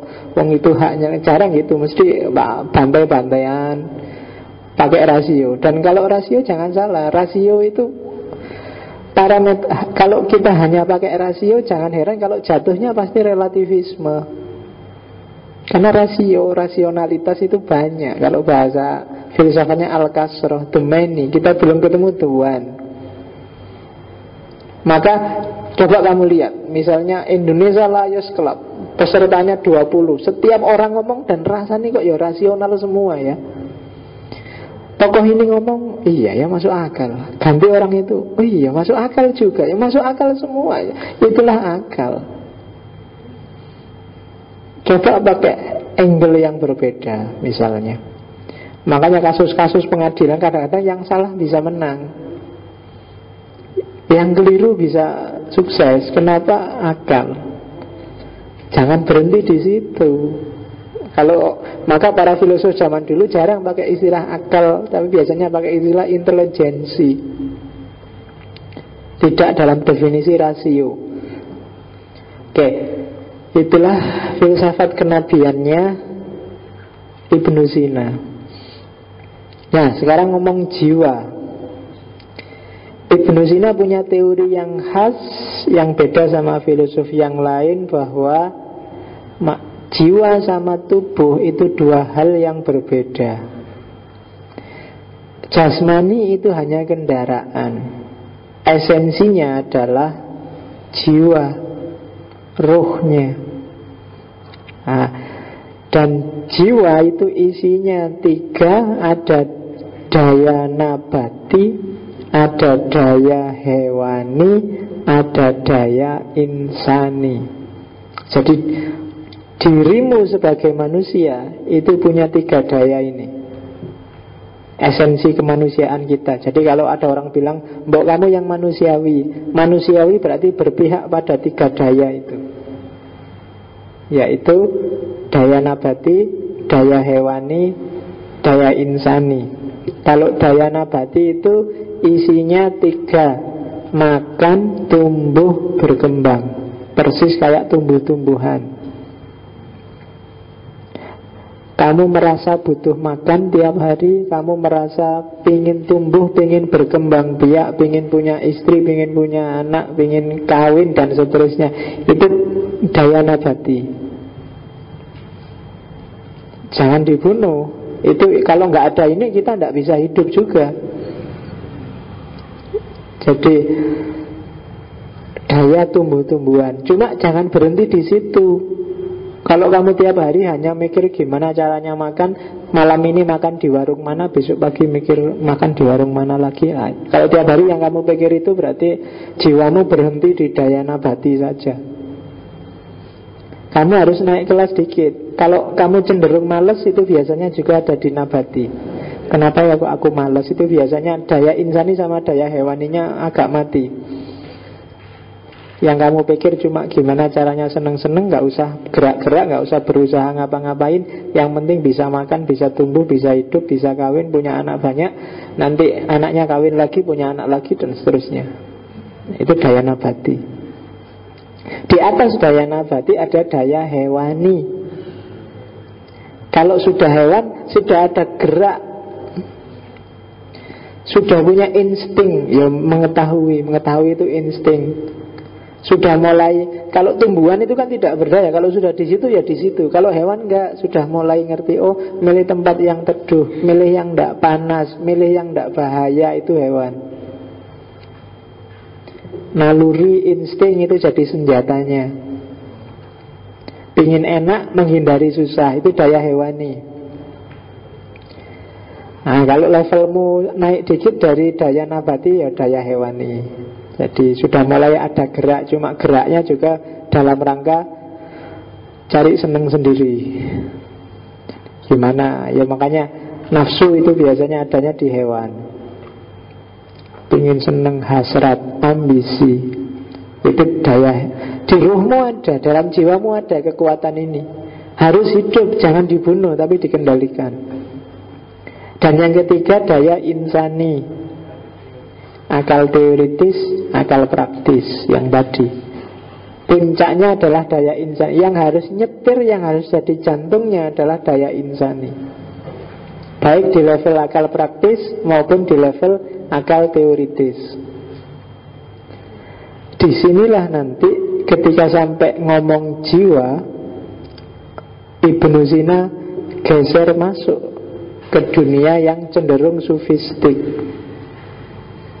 Dari sinilah nanti diawali lahirnya filsafat masyrikiyah. Kita lihat dulu, kenapa kok bisa ke sana? Kita lihat karakternya. Kalau tadi kan dayanya. Kayak gimana sih sifatnya jiwa? Yang jelas jiwa berbeda dengan jasmani, dengan tubuh. Jiwa, roh itu independen. Kalau tubuh bisa habis, bisa musnah, kalau jiwa enggak. Oke, kenapa sih kok jiwa, roh itu menempat dalam tubuh? Roh itu bertempat dalam tubuh dalam rangka menyempurnakan dirinya. Jadi dalam rangka menemukan tujuan finalnya. Jadi dia membawa misi. Membawa misi menyucikan dirinya untuk pada akhirnya bisa bersatu dengan sumbernya. Sumbernya yaitu Tuhan.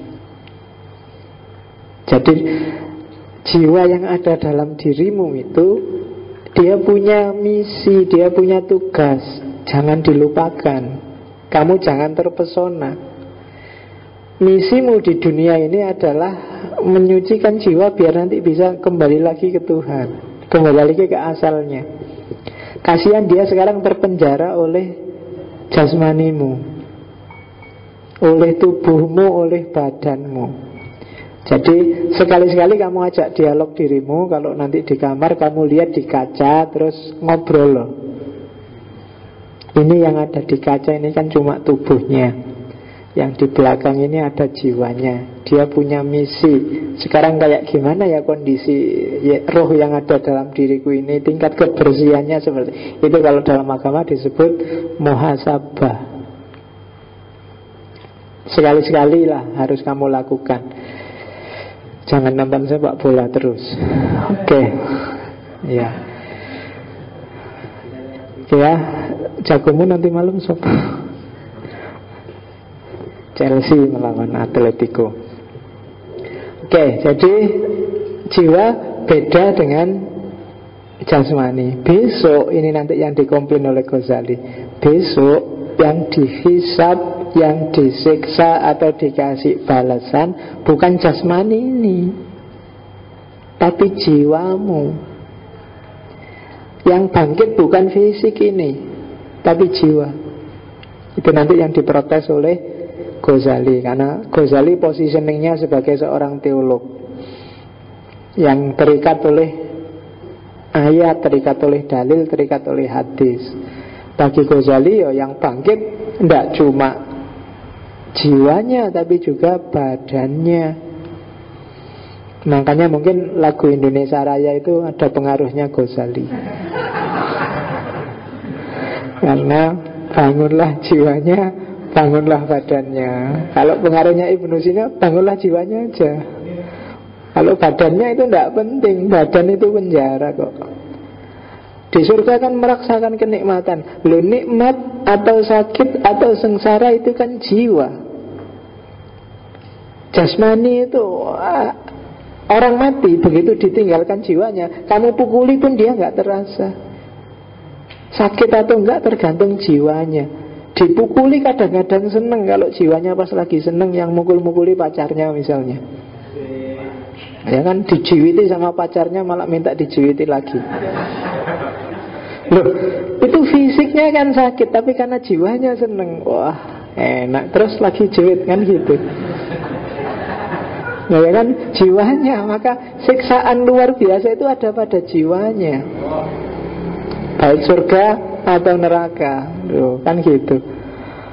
Oke, jadi katanya Ibnu Sina enggak, besok yang bangkit itu jiwanya. Wong fisiknya sudah jelas kelihatan hancur gitu loh, dari tanah kembali ke tanah.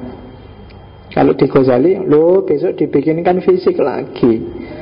Jawabannya Ibnu Rus, nah ya kalau dibikinkan fisik lagi nanti tidak adil dong. Wong yang jahat kan fisik yang dulu, yang disiksa fisik yang sekarang. Kasihan fisik yang sekarang. Nah, ya, itu debatnya para filosof. Cuma ya sayangnya waktu Ghazali ngeritik Ibnu Sina sudah nggak ada. Waktu Ibnu Rus jawab Ghazali juga sudah nggak ada. Tapi ya enggak apa-apa. Harusnya kamu yang generasi sekarang jawab. Ghazali bikin tahafut falasifah, Ibnu Rus bikin tahafut. Nah, kamu bikin lagi sekarang tahafut. Nah, itu. Besok bikin lagi. Enggak. Itu kan dialektika. Polemik kayak gitu mencerdaskan, enggak apa-apa. Oke. Ya, jadi bahagia atau sengsara itu ada di jiwa. Karena jiwa ini esensi, bukan form. Kalau pakai Aristotelian sebenarnya jiwa itu form. Dia sangat terkait dengan tubuh. Tapi enggak. Tubuh itu kalau di Ibnu Sina cuma kendaraannya. Kamu mengendarai jiwamu untuk ketemu dengan Tuhan. Gambarnya seperti ini. Ini nanti polanya falsafatul masyrik. Jadi penciptaan itu modelnya emanasi terus sampai akal ke-10 yang hitam itu ke bawah. Nah, dari akal ke-10 akan lahir manusia, dan manusia punya jiwa manusia, jiwa hewan, jiwa tumbuhan. Dan kamu harus melakukan purifikasi naik ke atas. Misi kita di dunia itu melampaui jiwa tumbuhan, jiwa hewan, memuncak di jiwa manusia. Dari jiwa manusia kita bersihkan sehingga ketemu akal fa'al, dan dari akal fa'al itulah kita akan bisa ketemu Tuhan. Polanya seperti itu. Ini nanti yang jadi core inti teorinya falsafatul masyrik, yang mulai agak masuk ke teosofi, yang dikenal dengan filsafat timur di Ibnu Sina. Nah, gimana cara membersihkan jiwa kemudian? Caramu melakukan purifikasi. Nah, itu baru masuk filsafat masyriknya. Ini agak sufi. Ya katanya Ibnu Sina, purifikasi itu ada 3 level. Pertama level zahid, kedua level abid, yang ketiga level arif. Zahid itu berarti zuhud, menghindar dari dunia, tidak terikat oleh dunia. Level kedua level abid, berarti kita mengisi aktivitas sehari-hari dengan ibadah, dengan mendekatkan diri pada Allah. Dan puncaknya adalah level arif. Kalau di level arif ini kita sudah makrifat, sudah ketemu dengan hakikat. Jadi ada 3 level. Hari ini harusnya kita mulai latihan untuk zuhud, meskipun berat. Kamu boleh butuh rokok, tapi jangan terikat dengan rokok. Saya punya pengalaman khas tentang ini, karena ada beberapa di tempat saya itu banyak kiai yang diwalikan. Jadi satu ketika saya pernah berkunjung salah seorang kiai yang dianggap wali, cuma beliau ini ngerokok terus.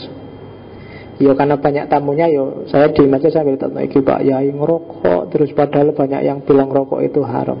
Yang bungkusnya aja tulisannya ngerokok membahayakan kesehatan, membunuhmu. Nah, terus kelihatannya karena daerah Tok Wali tadi ngerti aku cuma gitu dia. Dan dia komentar, ya bahasa Indonesianya gini, saya ngerokok, cuma bagiku rokok sangat tidak penting. Tapi seandainya tak buang sekarang juga tidak masalah sama sekali. Gitu. Sementara yang tidak setuju rokok, tiap hari yang ada di pikirannya tentang rokok terus, dan dia sangat terikat dengan rokok. Jadi dia tiap hari kalau lihat orang rokok, pikirannya langsung buat lihat orang rokok, pikirannya langsung. Jadi dia sangat tergantung dan terikat dengan orang yang merokok. Oh itu bedanya. Dan tak pikir-pikir bahwa itu kan kayak ceritanya Jalaluddin Rumi sama seorang sufi temennya. Jadi Jalaluddin Rumi itu satu ketika mengunjungi temennya yang sufi, yang rumahnya di pinggir pantai, kerjaannya nelayan, rumahnya cuma gubuk kecil, tidak ada, tiap hari hanya makan tulang-tulangnya ikan. Sama Jalaluddin Rumi, kamu kok uripe sengsara men, ayo ikut saya ke rumah. Di rumahnya Jalaluddin Rumi itu dia kaya raya, karena Jalaluddin Rumi kan kaya raya. Terus dikasih makanannya enak-enak. Akhirnya dia nesu sufinya, kamu itu katanya sufi, kok hidup penuh gelimang dunia seperti ini?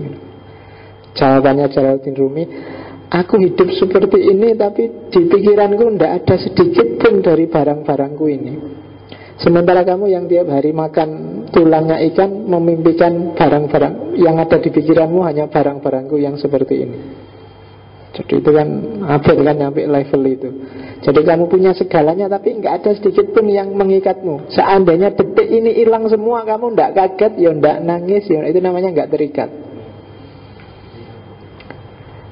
Itu ya kamu harus latihan. Dimulai dari yang gampang-gampang dulu, baru yang susah-susah. Kan banyak sekarang kamu keterikatan dengan sangat banyak hal. Oke, itu level zahid. Baru abid. Kalau sudah nggak terikat dengan apapun, maka semua aktivitasmu jadi ibadah. Ibadah itu berarti semua aktivitasmu hanya mengarah pada Allah. Sekolah, kuliah, ngaji, makan, jalan-jalan, itu orientasinya ke atas semua. Kalau orientasinya ke atas, pasti terarah, jangan khawatir. Dan puncaknya adalah ma'rifat. Kalau kamu selalu kontak sama yang di atas, otomatis kamu akan ma'rifat, kamu akan kenal siapa yang di atas itu. Itu nanti levelnya namanya ma'rifat. Oke. Dan terminal pertamanya untuk jadi orang arif itu adalah muridin. Jadi murid dulu, dengan segala logikanya. Metodenya 2, nanti itu kamu baca aja di sufi-sufi banyak, ibadah dan tafakur. Puncaknya disebut, kalau kamu sudah ketemu kebenaran, kalau istilahnya Ibnu Sina adalah akwatan. Akwatan itu apa? Pengalaman melihat cahaya. Dan dari situ kamu akan merasakan dampaknya. Meskipun kenapa disebut dampak? Karena itu bukan tujuanmu, hanya akibat sampingannya. Macam-macam, mungkin hidupmu jadi tentram, mungkin semuanya ternyata terasa ringan, mungkin tiba-tiba kamu dapat mukjizat kecil, kamu dapat keistimewaan yang kamu nggak sadar, tiba itu akan kamu rasakan sendiri. Itu ya tadi yang disebut oleh Ibnu Sina di filsafat kenabian. Jalannya beda. Karena model pembersihan, kenapa jiwa harus dibersihkan? Karena dari situ Allah akan mengemanasikan akal fa'al. Kalau jiwamu nggak siap, jiwamu nggak bersih, ya nggak akan bisa masuk ke sana. Pengetahuan dari akal fa'al.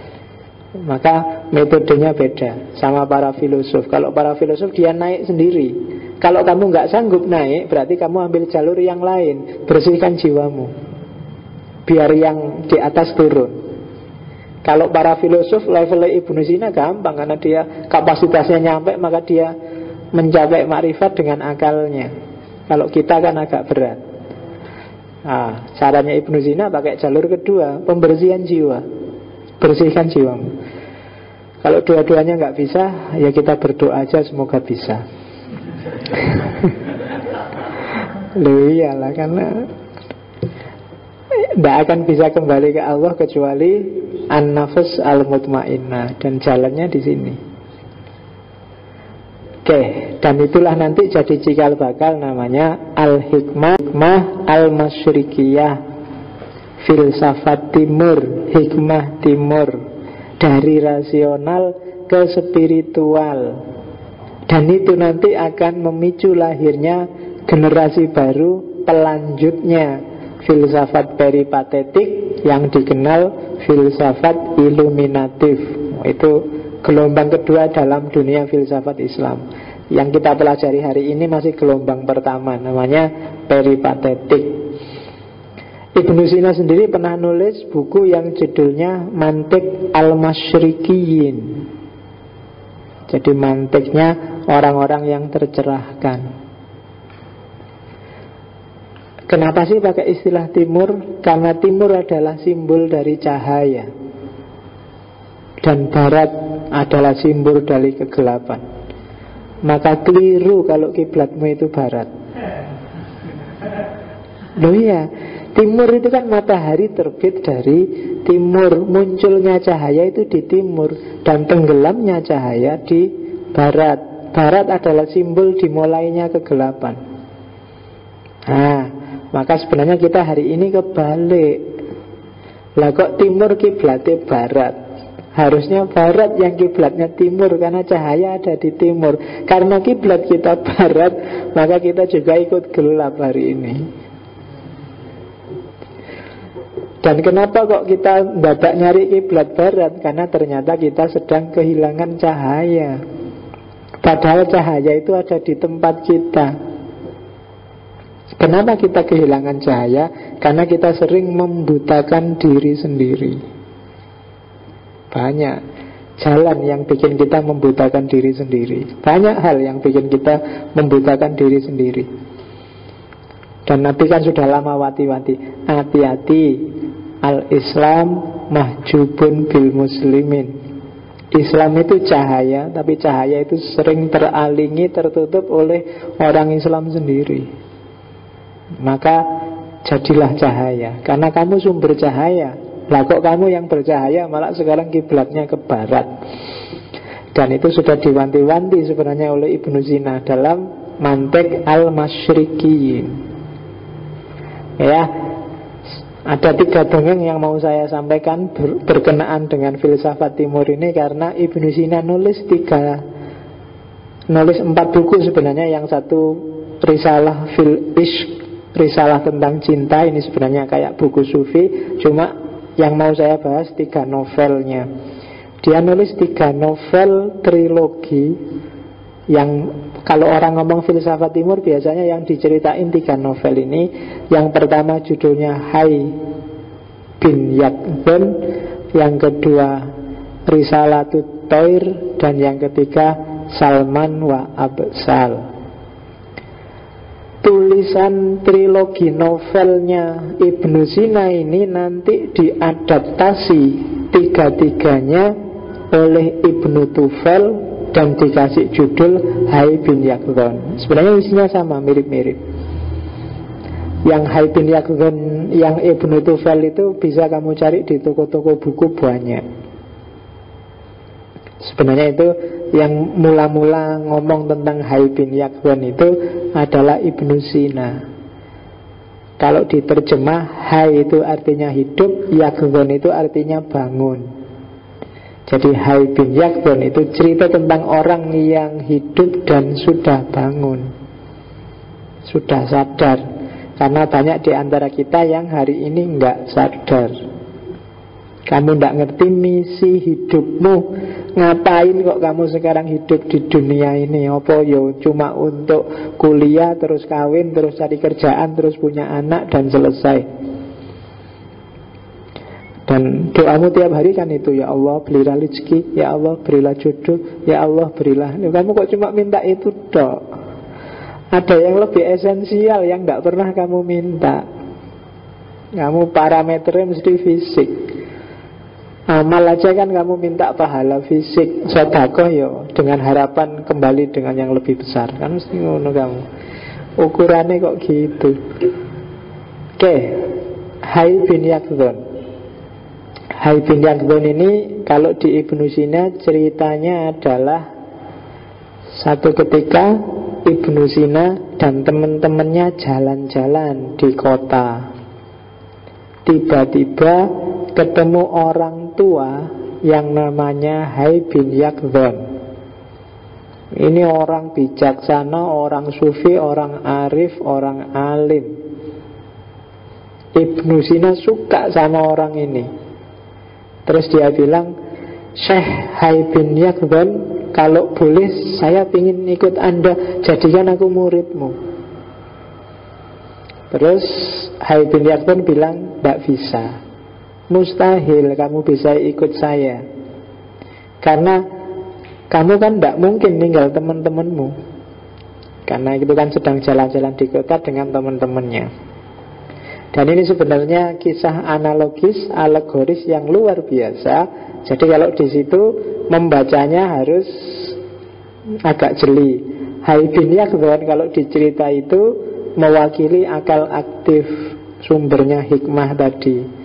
Dan Ibnu Sina ini mewakili akal rasional tadi, yang natikoh tadi, jiwa yang rasional. Dan teman-temannya itu mewakili panca indera, hawa nafsu dan lain-lain. Jadi ketika akalmu sadar bahwa kamu butuh ketemu akal aktif, kamu memerlukan hikmah, kamu memerlukan kebenaran yang puncak, kamu tidak akan bisa ikut itu sebelum kamu meninggalkan teman-temanmu. Tapi selama kamu tidak meninggalkan teman-temanmu, meskipun kamu sadar, kamu tidak akan nyampe. Ya contoh paling gampang, misalnya mungkin sekali dua kali kamu pernah baca buku sufi, terus kamu terpesona luar biasa. Astagfirullah, aku harus kayak gini, ini kayak para wali, kayak sufi-sufi, kayak itu kan kamu sering gitu kan. Begitu baca cerita-cerita kamu tersentuh, aduh. Tapi karena kamu tidak bisa ninggalin temanmu, maka semangat itu mesti sebentar lagi terus hilang. Begitu kamu bergaul lagi, campur lagi, begitu kamu hidup kayak biasanya lagi, yang tadi kamu tersentuh, terpesona hilang lagi. Nanti baca lagi, sadar lagi, tapi terus hilang lagi juga. Kenapa? Karena kamu belum bisa ninggalin teman-temanmu, ninggalin hasratmu, ambisimu, meninggalkan itu bukan berarti buang, tapi tidak terikat dengan itu semua. Selama kamu masih banyak keterikatan dengan yang lain, belum bisa kamu nyampe sini. Makanya kan banyak cerita-cerita sufi itu raja, pangeran tiba-tiba sadar terus keluar dari istananya. Karena selama masih di dalam istana susah mengambil jarak dari dunia. Makanya ada ajaran uzlah, sementara mengasingkan diri, sementara. Karena kalau sudah sukses, nggak terikat, dia kembali lagi. Kayak Rumi tadi loh, sufi luar biasa, kaya luar biasa, tapi tidak terikat sama sekali. Nah, itu kisahnya Hayy bin Yaqdhan. Jadi bagi yang tertarik sufi, kok selama ini nggak sukses-sukses aktivitas kesufianmu, ya karena kamu masih belum bisa ninggal teman-temanmu. Kuncinya di situ. Selama kamu masih terikat oleh banyak hal, bahkan terikat oleh ambisimu sendiri untuk jadi sufi, berarti masih belum. Ya kan, oh itu abad itu, jangan. Ya diniati tidak apa-apa, pelan-pelan. Makanya rumusnya itu dikit-dikit asal istiqomah, pelan-pelan aja. Mungkin dimulai dari yang jelas-jelas, yang gampang-gampang. Kalau sholat malam tidak bisa, ya mungkin sholat yang tidak malam-malam banget. Bisa. Ya kan kamu bangunnya susah, subuhnya 5:30 kan kalau kamu. Nah, mungkin sebelum sholat, sebelum tidur sholat. Atau mungkin kalau puasa Senin Kemis tidak kuat, ya Seninnya aja atau Kemisnya aja, atau puasa gampang. Jadi asal istiqomah. Istiqomah itu sebenarnya tujuannya bukan kok karena istiqomah terus Gusti Allah terharu, itu enggak. Tapi mendisiplinkan dirimu, melatih diri. Karena jiwa itu biasanya nggak bisa disuruh berubah secara drastis. Dia harus pelan-pelan. Lawannya istiqomah itu bosan. Melawan rasa bosan itu jihadmu sebenarnya. Biasanya kalau awal-awal itu semangat, kamu lagi panas-panasnya gitu, kamu bisa sehari ada duhanya, ada tahajudnya, ada ngajinya. Begitu lagi kumat aslinya metu, ya wis ngaji aja bisa sebulan sekali. Paling rajin ngajinya nek Ramadan dok. Dulu Ramadan bisa khatam 3 kali, sekarang sekali aja nggak mesti. Itu berarti degradasi namanya. Kamu kehilangan cahaya tadi. Salman wa Afsal. Ini kalau Salman wa Afsal novelnya agak panjang. Jadi Salman ini raja, kalau Afsal itu adiknya.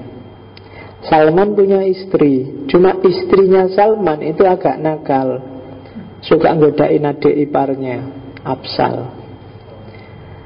Afsal ini karena untuk menghindari godaannya kakak iparnya, terus dia milih, wis aku jadi tentara aja, aku tak ikut ke medan perang. Tapi istrinya Salman, kakak iparnya itu masih uri juga, masih nakal juga. Dan dia bikin rekayasa sehingga Salman itu luka parah dalam perang.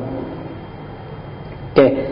Dan setelah luka parah dirawat, tapi waktu dirawat terus masih nakal juga, istrinya Salman diracunlah Afsal.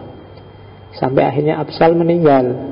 Cuma sebelum meninggal, Afsal ini pesan pada Salman, semua yang terjadi padaku itu sebenarnya ulahnya istrimu.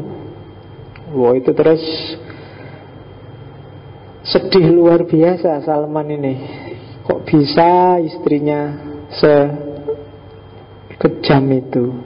Akhirnya dia saking putus asanya, terus dia mengambil jalan sufi, jalan mistik. Dan setelah ngambil jalan sufi, sebelumnya terus dia bunuh istrinya dan semua kaki tangannya istrinya. Dan endingnya di situ. Dan misinya cerita itu adalah bahwa Salman itu akal, roh yang rasional. Afsal itu adalah nalar, roh yang teoritis yang berhubungan dengan akal faal. Istrinya itu adalah jiwa yang hewani, jiwa yang nabati, manusia yang memuja nafsu. Jiwa yang nabati ini bisa membunuh akal teoritis, bisa memotong hubunganmu dengan akal faal. Dan kalau hubunganmu dengan akal faal terpotong, mungkin kamu pinter karena masih ada Salman, mungkin kamu cerdas, kamu punya banyak pengetahuan, tapi kehilangan cahaya. Ujungnya adalah kamu akan frustasi. Untuk menghidupkan lagi Afsal, kamu harus berani membunuh istrimu, yaitu jiwa nabati dan jiwa hewani, pemujaan terhadap nafsu. Bunuh pemujaan itu, baru kamu akan bisa nyambung lagi dengan akal teoritis. Itu hikmah kedua. Yang ketiga adalah Risalatut Thair, kisah tentang burung. Ya, ini mungkin agak sebanding dengan Mantikut Thairnya Fariduddin Attar. Jadi kisah tentang burung. Jadi ini kisah tentang burung yang dikurung dalam sangkar.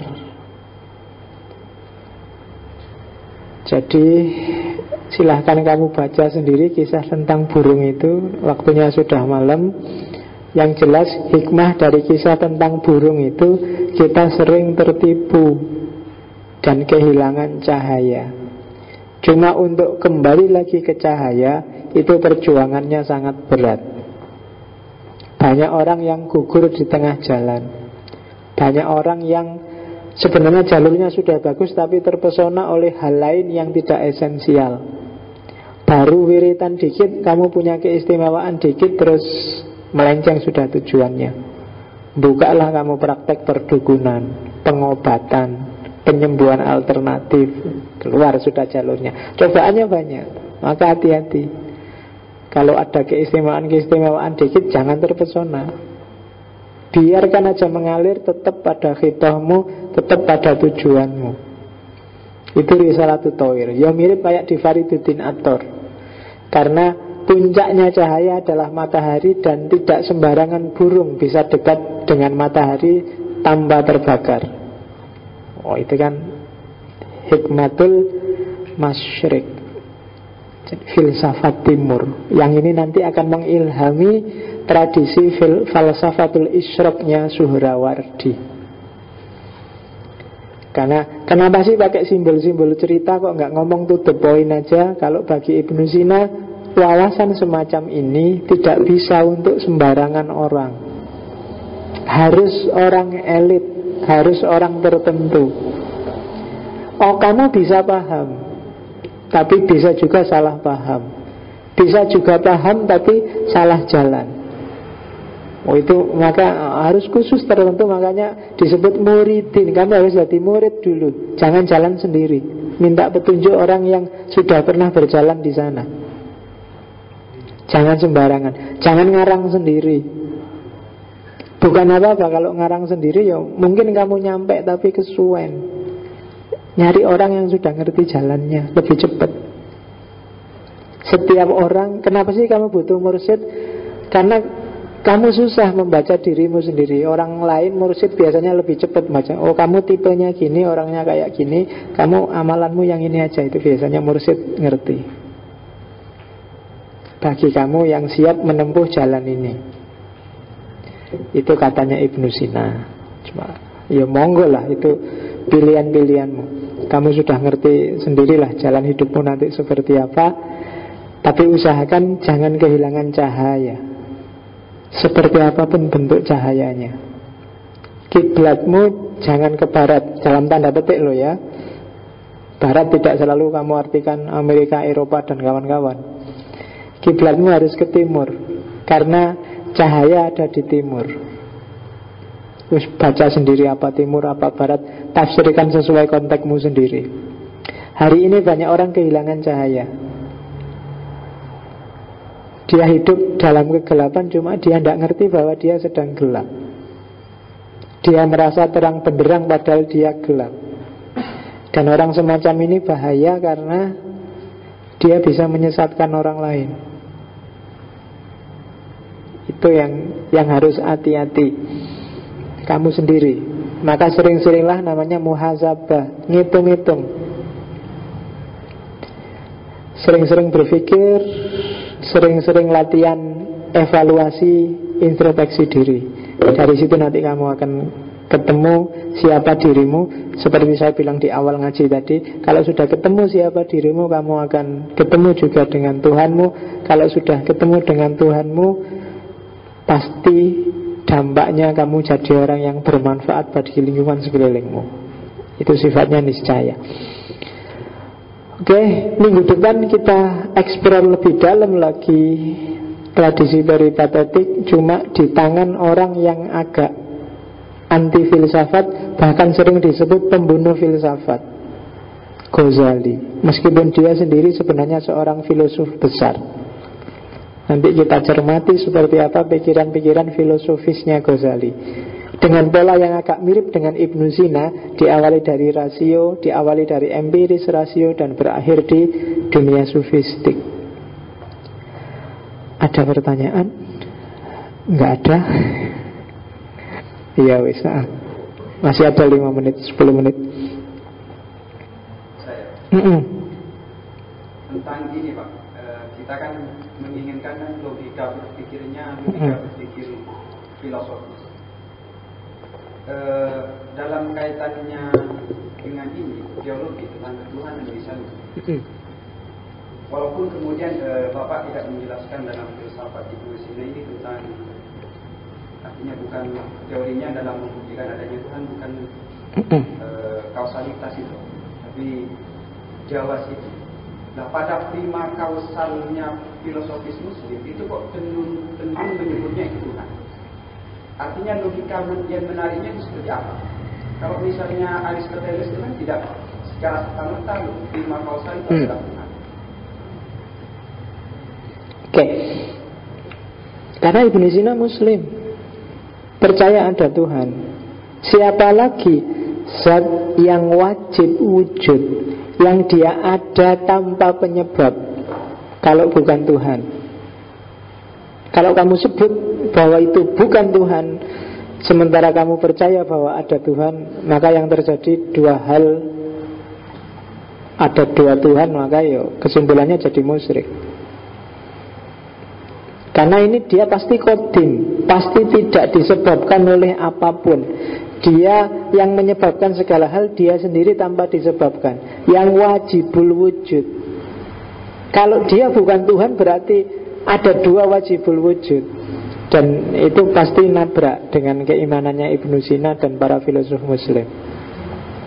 Maka kesimpulannya dia pasti Tuhan. Di barat pun logika ini dipakai oleh tradisi skolastik untuk membuktikan adanya Tuhan. Aristoteles bukan tidak menyebut Pheskos itu Tuhan. Cuma Tuhan dalam definisi Aristoteles beda dengan Tuhan dalam definisi kita. Sama, kalau di Plato disebut Tuhan. Kalau di Aristoteles saya lupa, tapi dia punya sebutan sendiri. Jangan salah, tradisi Yunani itu tradisi yang religius. Plato, Aristoteles tidak termasuk orang yang tidak percaya dengan Tuhan. Cuma tidak mungkin dia ngomong Allah, belum ada Islam zaman itu. Tapi karakter Pheskos itu adalah karakternya God, karakternya Tuhan.